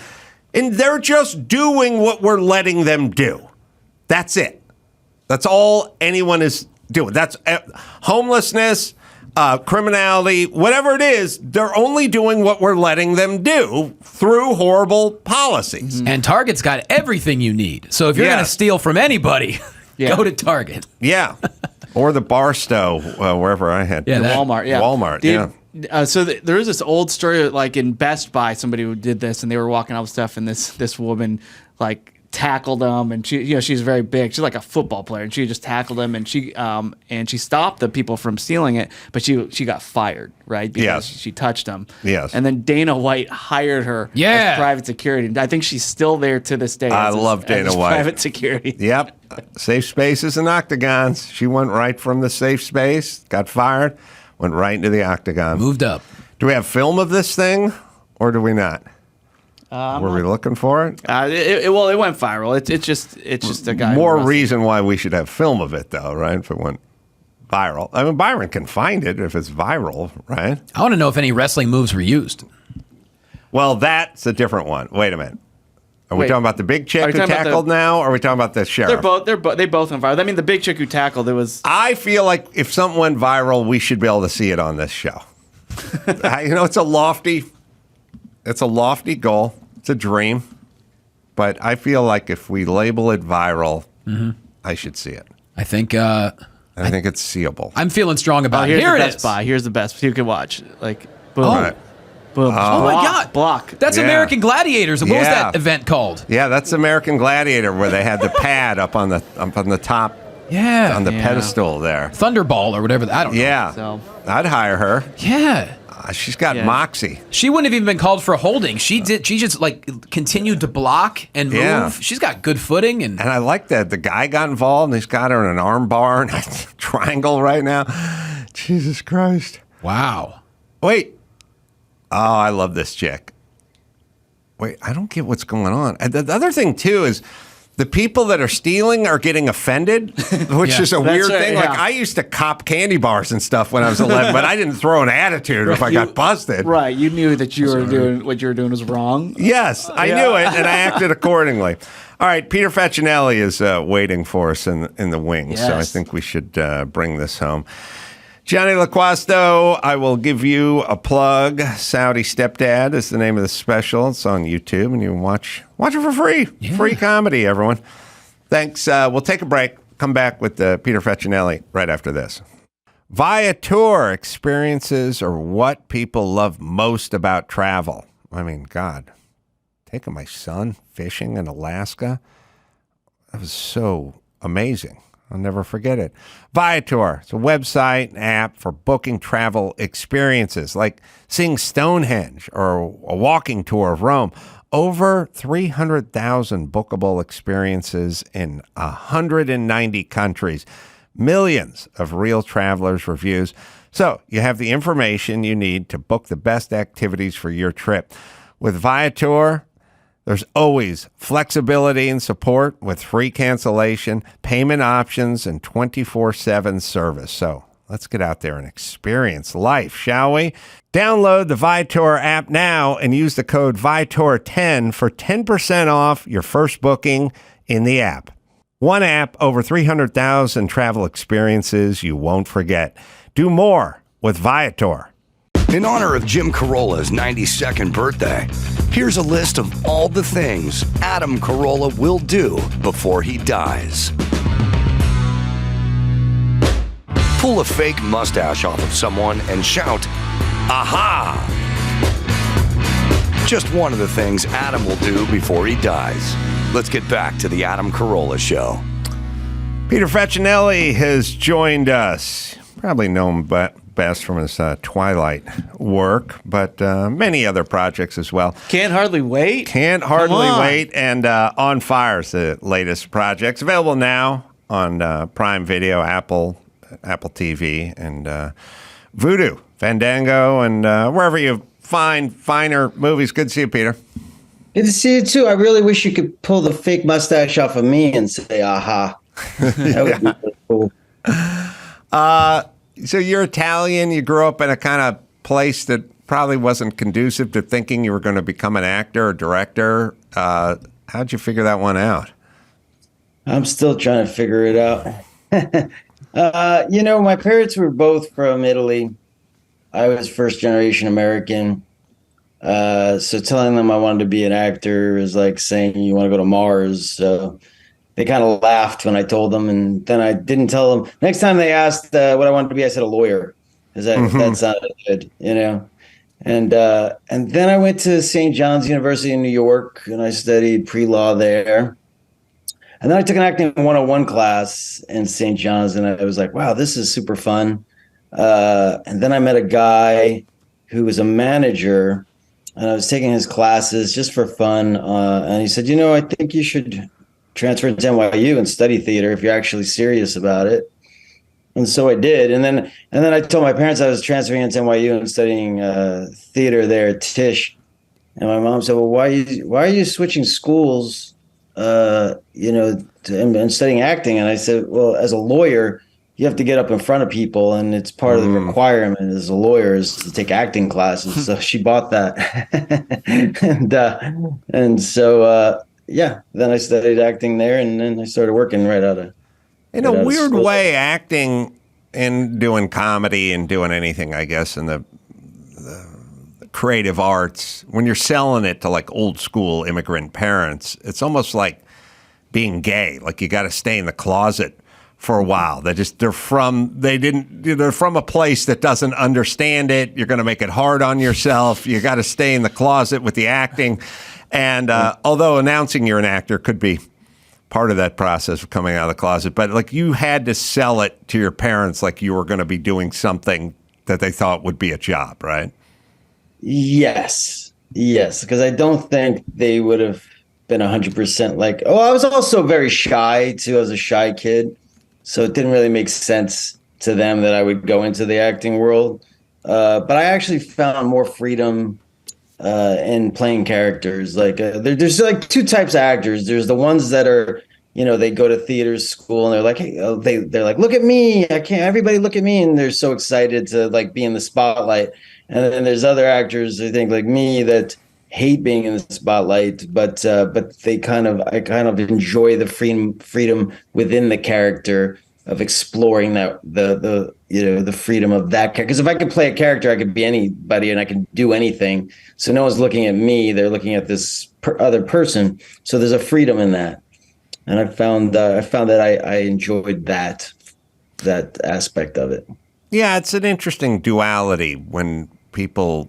I'm also I'm not shy, but I'm not a big look at me kind of guy. But every job I do is look at me.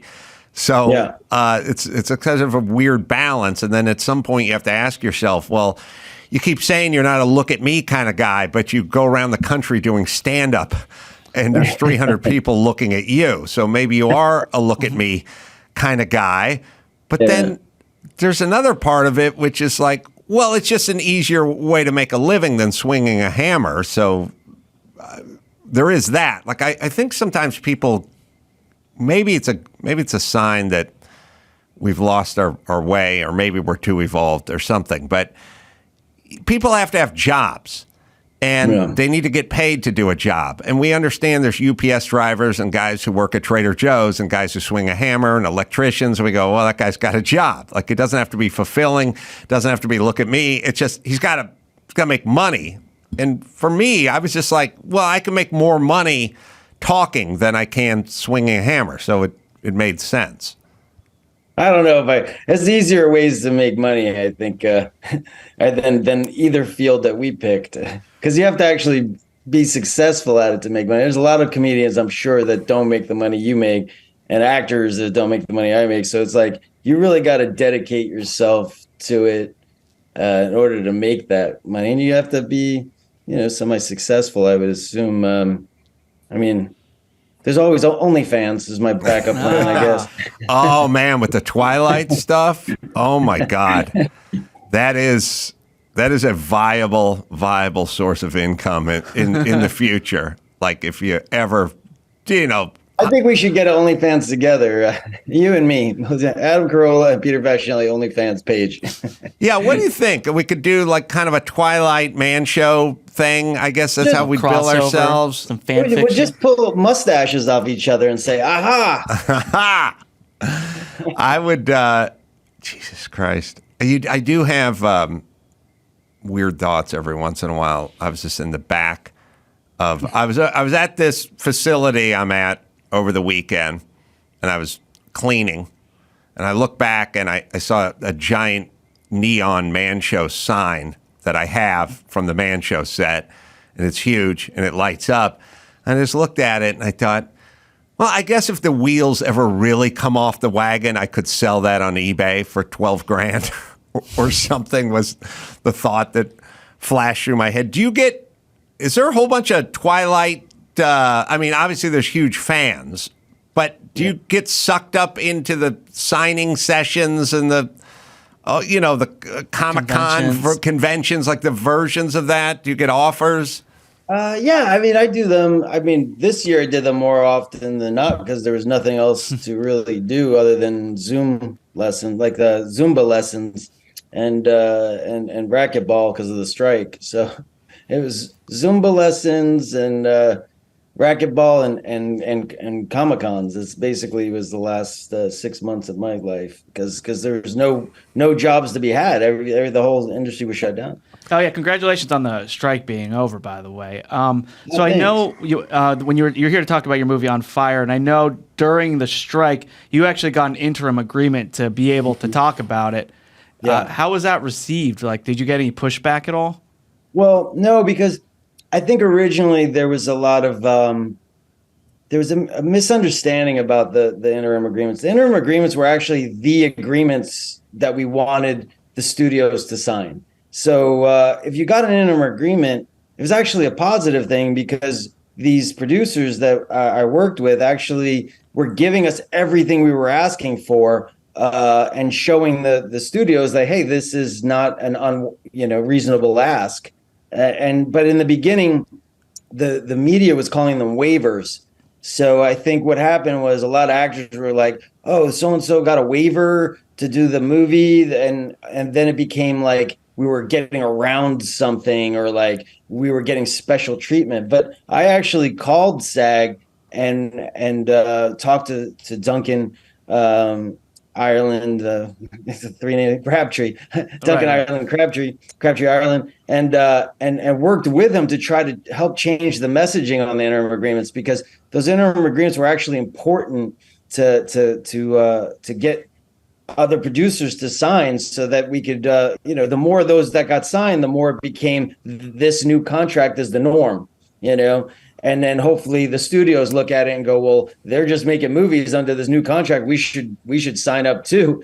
And so I was really proud of getting the interim agreement signed because right now the actors in my film will get residuals. If it fell under the old contract and I didn't have that interim agreement signed, they wouldn't have gotten anything, So I was trying to help change the message with SAG. We did some articles. We worked hard to help change the message, and then it started changing. The messaging actually started changing. There were other actors that started promoting their films under the interim agreements. Nice. I'll give you an example. I know this is boring because the strike's over, but there was a film that got bought by Netflix for $6 million that was not under the interim agreement during the strike, and so that was giving Netflix content to actually continue, with their armory of films. And my film, because it was under the interim agreement, the only way they could buy it is if they actually, agreed to everything that they didn't want to agree to. So Netflix was never going to pick up my movie until the strike was over. And so the producers were actually taking a risk. But what it allowed us to do was go out and promote it, for theatrically, which we weren't at war against the theaters. So it helped, our film went to like 600 theaters, which was great when I was able to promote it and help the theaters out there. So it was all positive things, and I only got positive feedback from it. But I did have to help change that messaging, because in the beginning it was very, people didn't understand what it was, and they were calling it waivers, which it wasn't. Yeah. How did the actors do? I don't know if it's a victory. I heard a famous attorney said to me, I think it was Mark Garrigus, he said to me, you always know you've struck the right deal or the right balance in any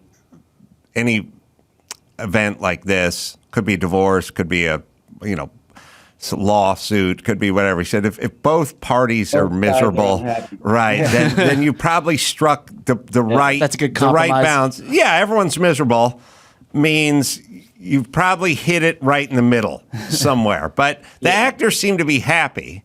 I don't know what how the studios I haven't are. seen the full agreement yet. I think, there's definitely pay raise bumps for actors. There's definitely some residual for streaming, which we were fighting for.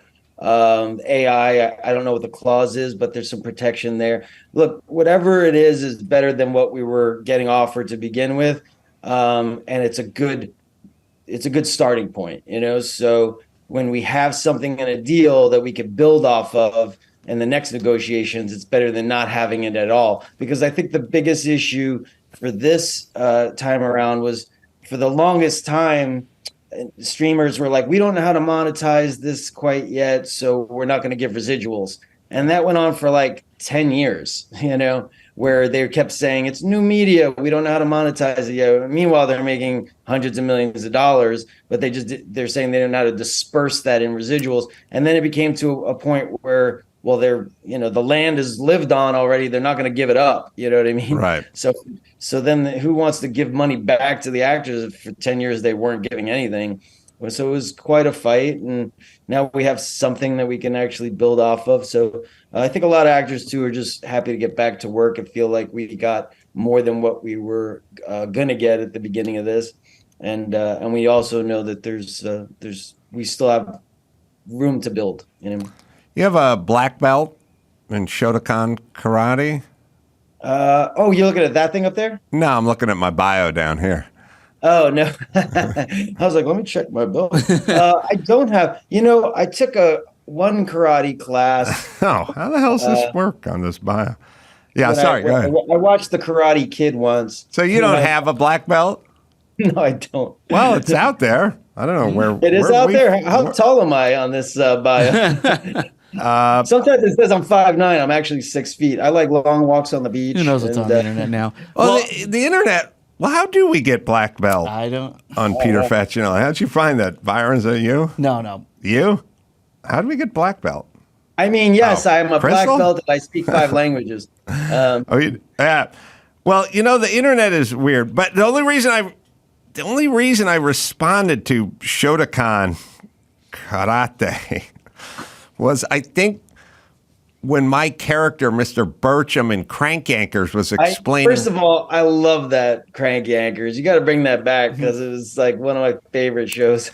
I think you were so good in that. Oh, thanks. I think I was explaining that I had a black belt in the Shotokan discipline of karate or something that I thought, I didn't even know where I'd heard it. It just seemed obscure and specific and weird. Like it's always better comedically, instead of going, I'm a karate guy or I got a black belt. I have a black belt in the Shotokan, which I don't even know what that is. Evidently you don't know, and you have a black belt. Specificity, like when you're doing comedy, specificity is good. Yes, specificity. I have no idea what it is, but it is funny that it ended up on my resume, and Mr. Burcham is also. Maybe you could tell me what it is. I tell you, I took one karate class after watching The Karate Kid because it inspires you. Movies inspire you, and I showed up at this karate class, and the guy hit me in the foot with a ruler because you're supposed to keep your foot out. And I went home with a welted foot. And I was like, this wasn't in The Karate Kid, and I never went back. That's the exact opposite of a black belt. It's weird. It's weird. Yeah, the internet. That's a crybaby belt. I got a crybaby belt. You have no idea how much misinformation there is until you start reading things about yourself, in which case you then go, oh man, everything is wrong. But also the internet is dumb too. And I'll tell you why. Because there's a car and it's a Ferrari GTO and it's like a 1962 or 63 and it's up for sale now. And it's going to sell in New York. And they're basically, for the estimate, they're basically saying not under $60 million.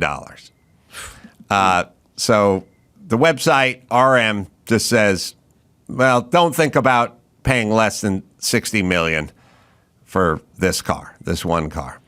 And so I was sort of looking it up online, Ferrari GTOs, and I know a lot about them, and I know about cars and that kind of stuff. Is that blue car? It's like a race car. It's the blue one with the orange stripes. They have a blue one with orange stripes. They have mostly red, but they have a blue one. But anyway, a car's selling about now for $60 million plus, theoretically. And I was looking it up on the internet, and it said, well, the prices on a Ferrari GTO can vary. It could be $20 million, or it could be like $80 million. And it said it varies. The price variation is based on the condition of the car. And I was like, that is 100% wrong. It sounds like it makes sense, but how could it be a $60 million difference in the price of a car because this one needed a fresh coat of paint or new belts or new tires or something? It's all the history of the car. Some of them have no history. Others ran in Le Mans. And if you run in Le Mans or you have a rich racing history, then your car's worth $80 million versus the $20 million one is the one with no history. But on the internet, it just said the condition of the car. Like, oh, this one's got a scrape on the side of it and a ding, which could be repaired. How could you say there's a $60 million difference in price because this one needed a new headliner? Right. It's all history. But then you would go, someone who didn't know would go on the internet and look it up and go, well, it's based on the condition of the cars. And then they would tell two friends. And here we are today. Yep. So word gets around. But that car is going up, right? As we speak, the live stream is as we speak. I mean, if you have $60 million to buy that car, though, you're going to look into the worth. I would assume. I would hope so. You'd have to look into the worth, and the worth would all be the history. So for you, but On Fire. How do you segue this into On Fire? I'll segue it right now because Peter I drove a Ford GTO in a show called Fastlane with Bill Bellamy, and it was like on a racetrack. And I remember it was the light blue one with the orange stripe. It was a Ford GTO, a beautiful car. I got to actually drive a replica of it. Ford GT. Sorry. Yeah, GT. Yeah, not O. Yeah. Yeah. The GT. Yeah. Which was GT40, but somebody. GT40? I think that's what it was. The car was called a GT40, and Ford never licensed the name, and somebody bought the name. Somebody bought the name GT40, and when Ford wanted to relaunch the Ford GT40, the dude who owned the name to it went, well, yeah, but you got to pay me. Yeah, for a price. And Ford went, oh, fuck it, we'll just call it the Ford GT. Yeah, you can't see it on the radio, but that's what that looked like. Oh, yeah. Yeah, that's an old school Gulf livery. Yeah. That's a replica of the 60s. Yeah, that's a replica. Of the 60s version. Like GT40. The one you'd see on the the movie. Ford v. Ferrari. Ford v. Ferrari. Yeah. Stupid name. Also, Fastlane. I drove it in the pilot in Fastlane in that show.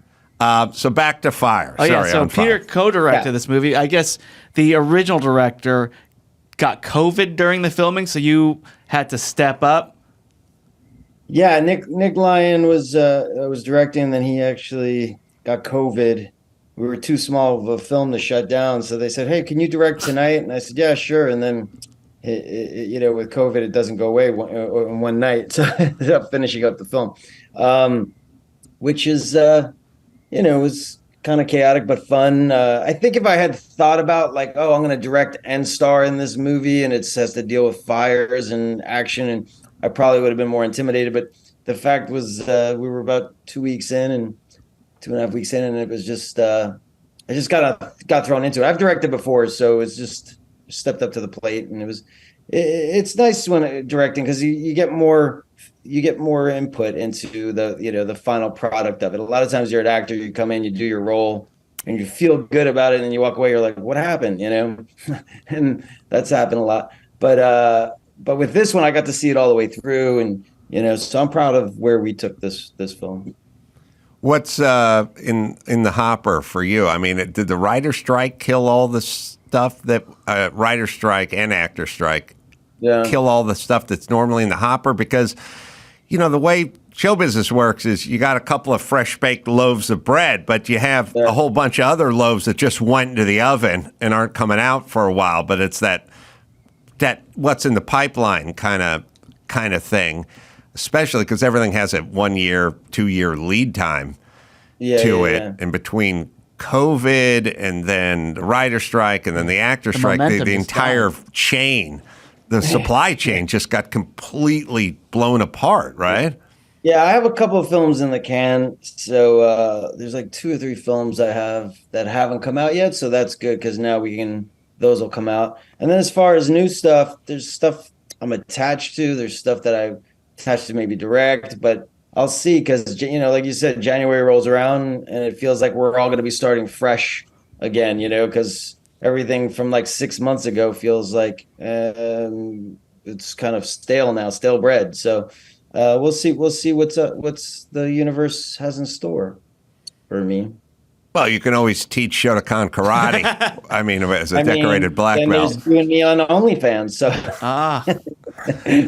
You got to find, there's us on, I'll do my kata on OnlyFans. There's got to be a clip of Burcham. It's the one where he's trying to get a security job. I think it's that one. And I think he says Shotokan, but it's just, I shouldn't use this show to scratch my emotional itches, but it bothers me when I get something in my head and I'm like, I think that's what I said, but I can't remember. And I still have no idea because evidently there's certain shit that's like, it's all pretty much, everyone's just fighting in the streets now, right? Yeah. And what I've pretty much figured out is, breaking boards with your head and doing the kata and, doing the crane with Danielson, it's fine. But when the fat drunk guy bum rushes you, you probably want some jujitsu. Like there's probably...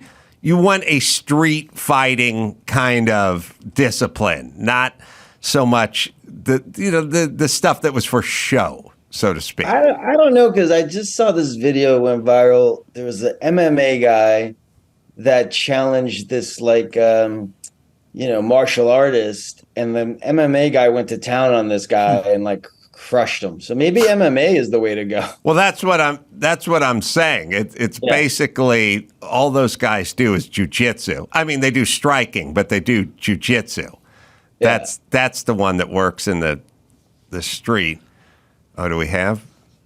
When you have MMA coming at you and it's like they're gonna bite your ear off and stomp on your ribs and no holds barred.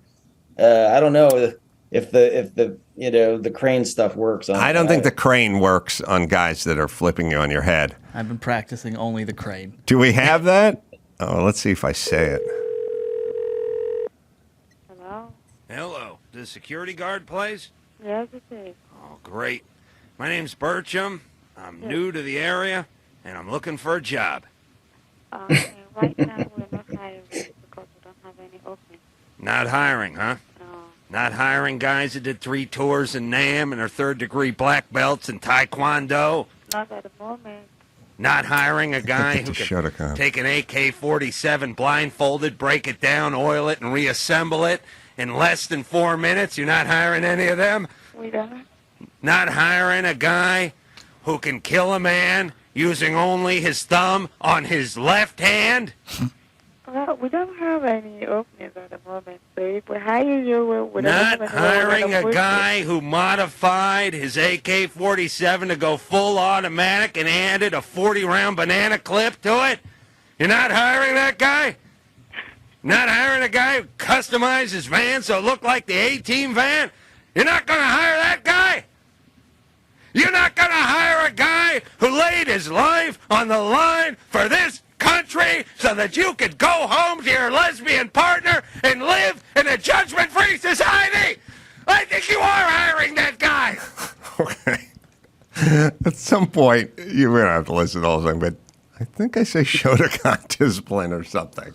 In addition to Taekwondo. I was kind of fluffing up my resume there, trying to get the mall cop job. Does anybody know Shotokan karate here? Come on. Does anybody?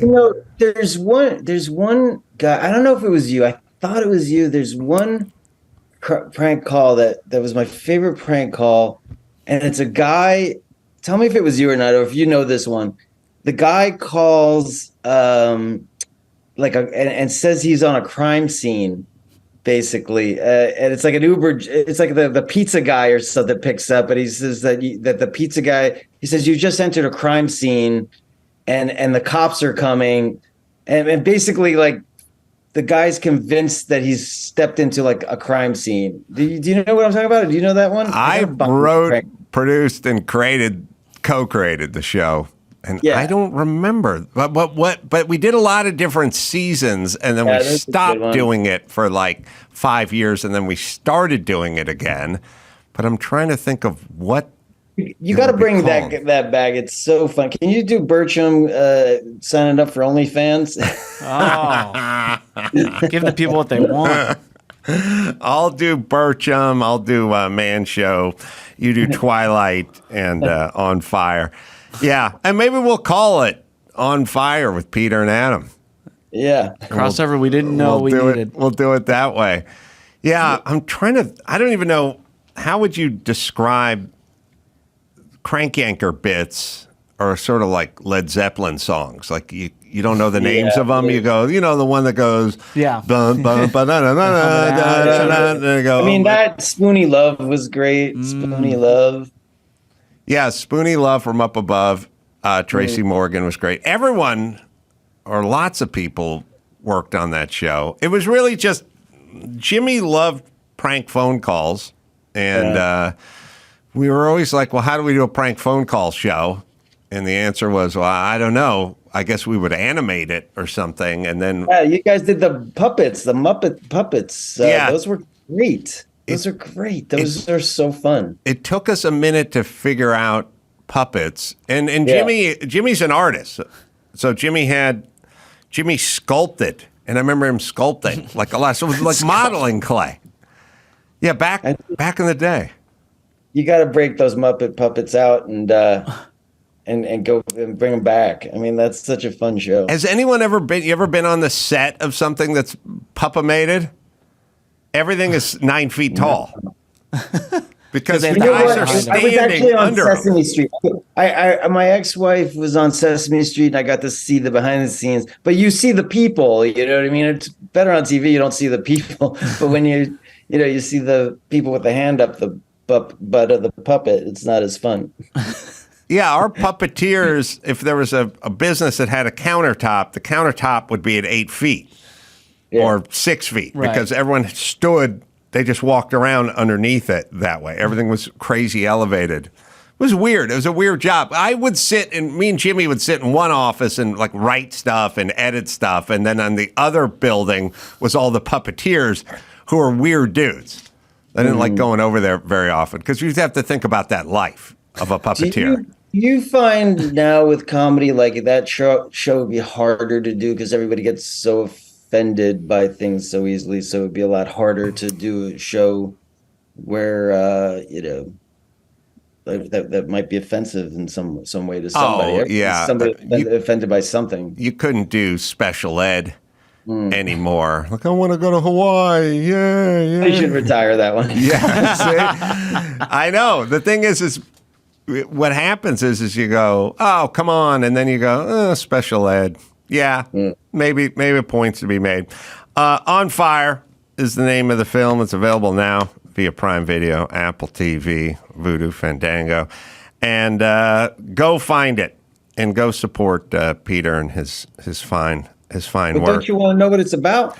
I did. Well, I watched the trailer, but yeah, it's a true story or based on a true story. It's based on a true story. I'll give you the elevator pitch. It's a guy who's has a harrowing evening with his family trying to survive a fire, and it's all kind of from the victim's perspective. So you get to see a little bit of what they're going through. There's a 911 operator who's kind of helping them throughout the night, which is really a great way of celebrating 911 operators because you don't see them enough. Like they're not the first ones running into the burning building, but it's a tough job, and on the other end of that phone, people's lives are on the other. And a lot of times they go home, they don't know if the person made it out, if they're okay, and that's a tough job to go home to, not knowing that. And then we give tribute to firefighters at the end of the movie and leave off a little bit of hope. But it's a nail biter. You won't fall asleep. It's a good family film because you're this family is kind of working together to overcome these obstacles in a very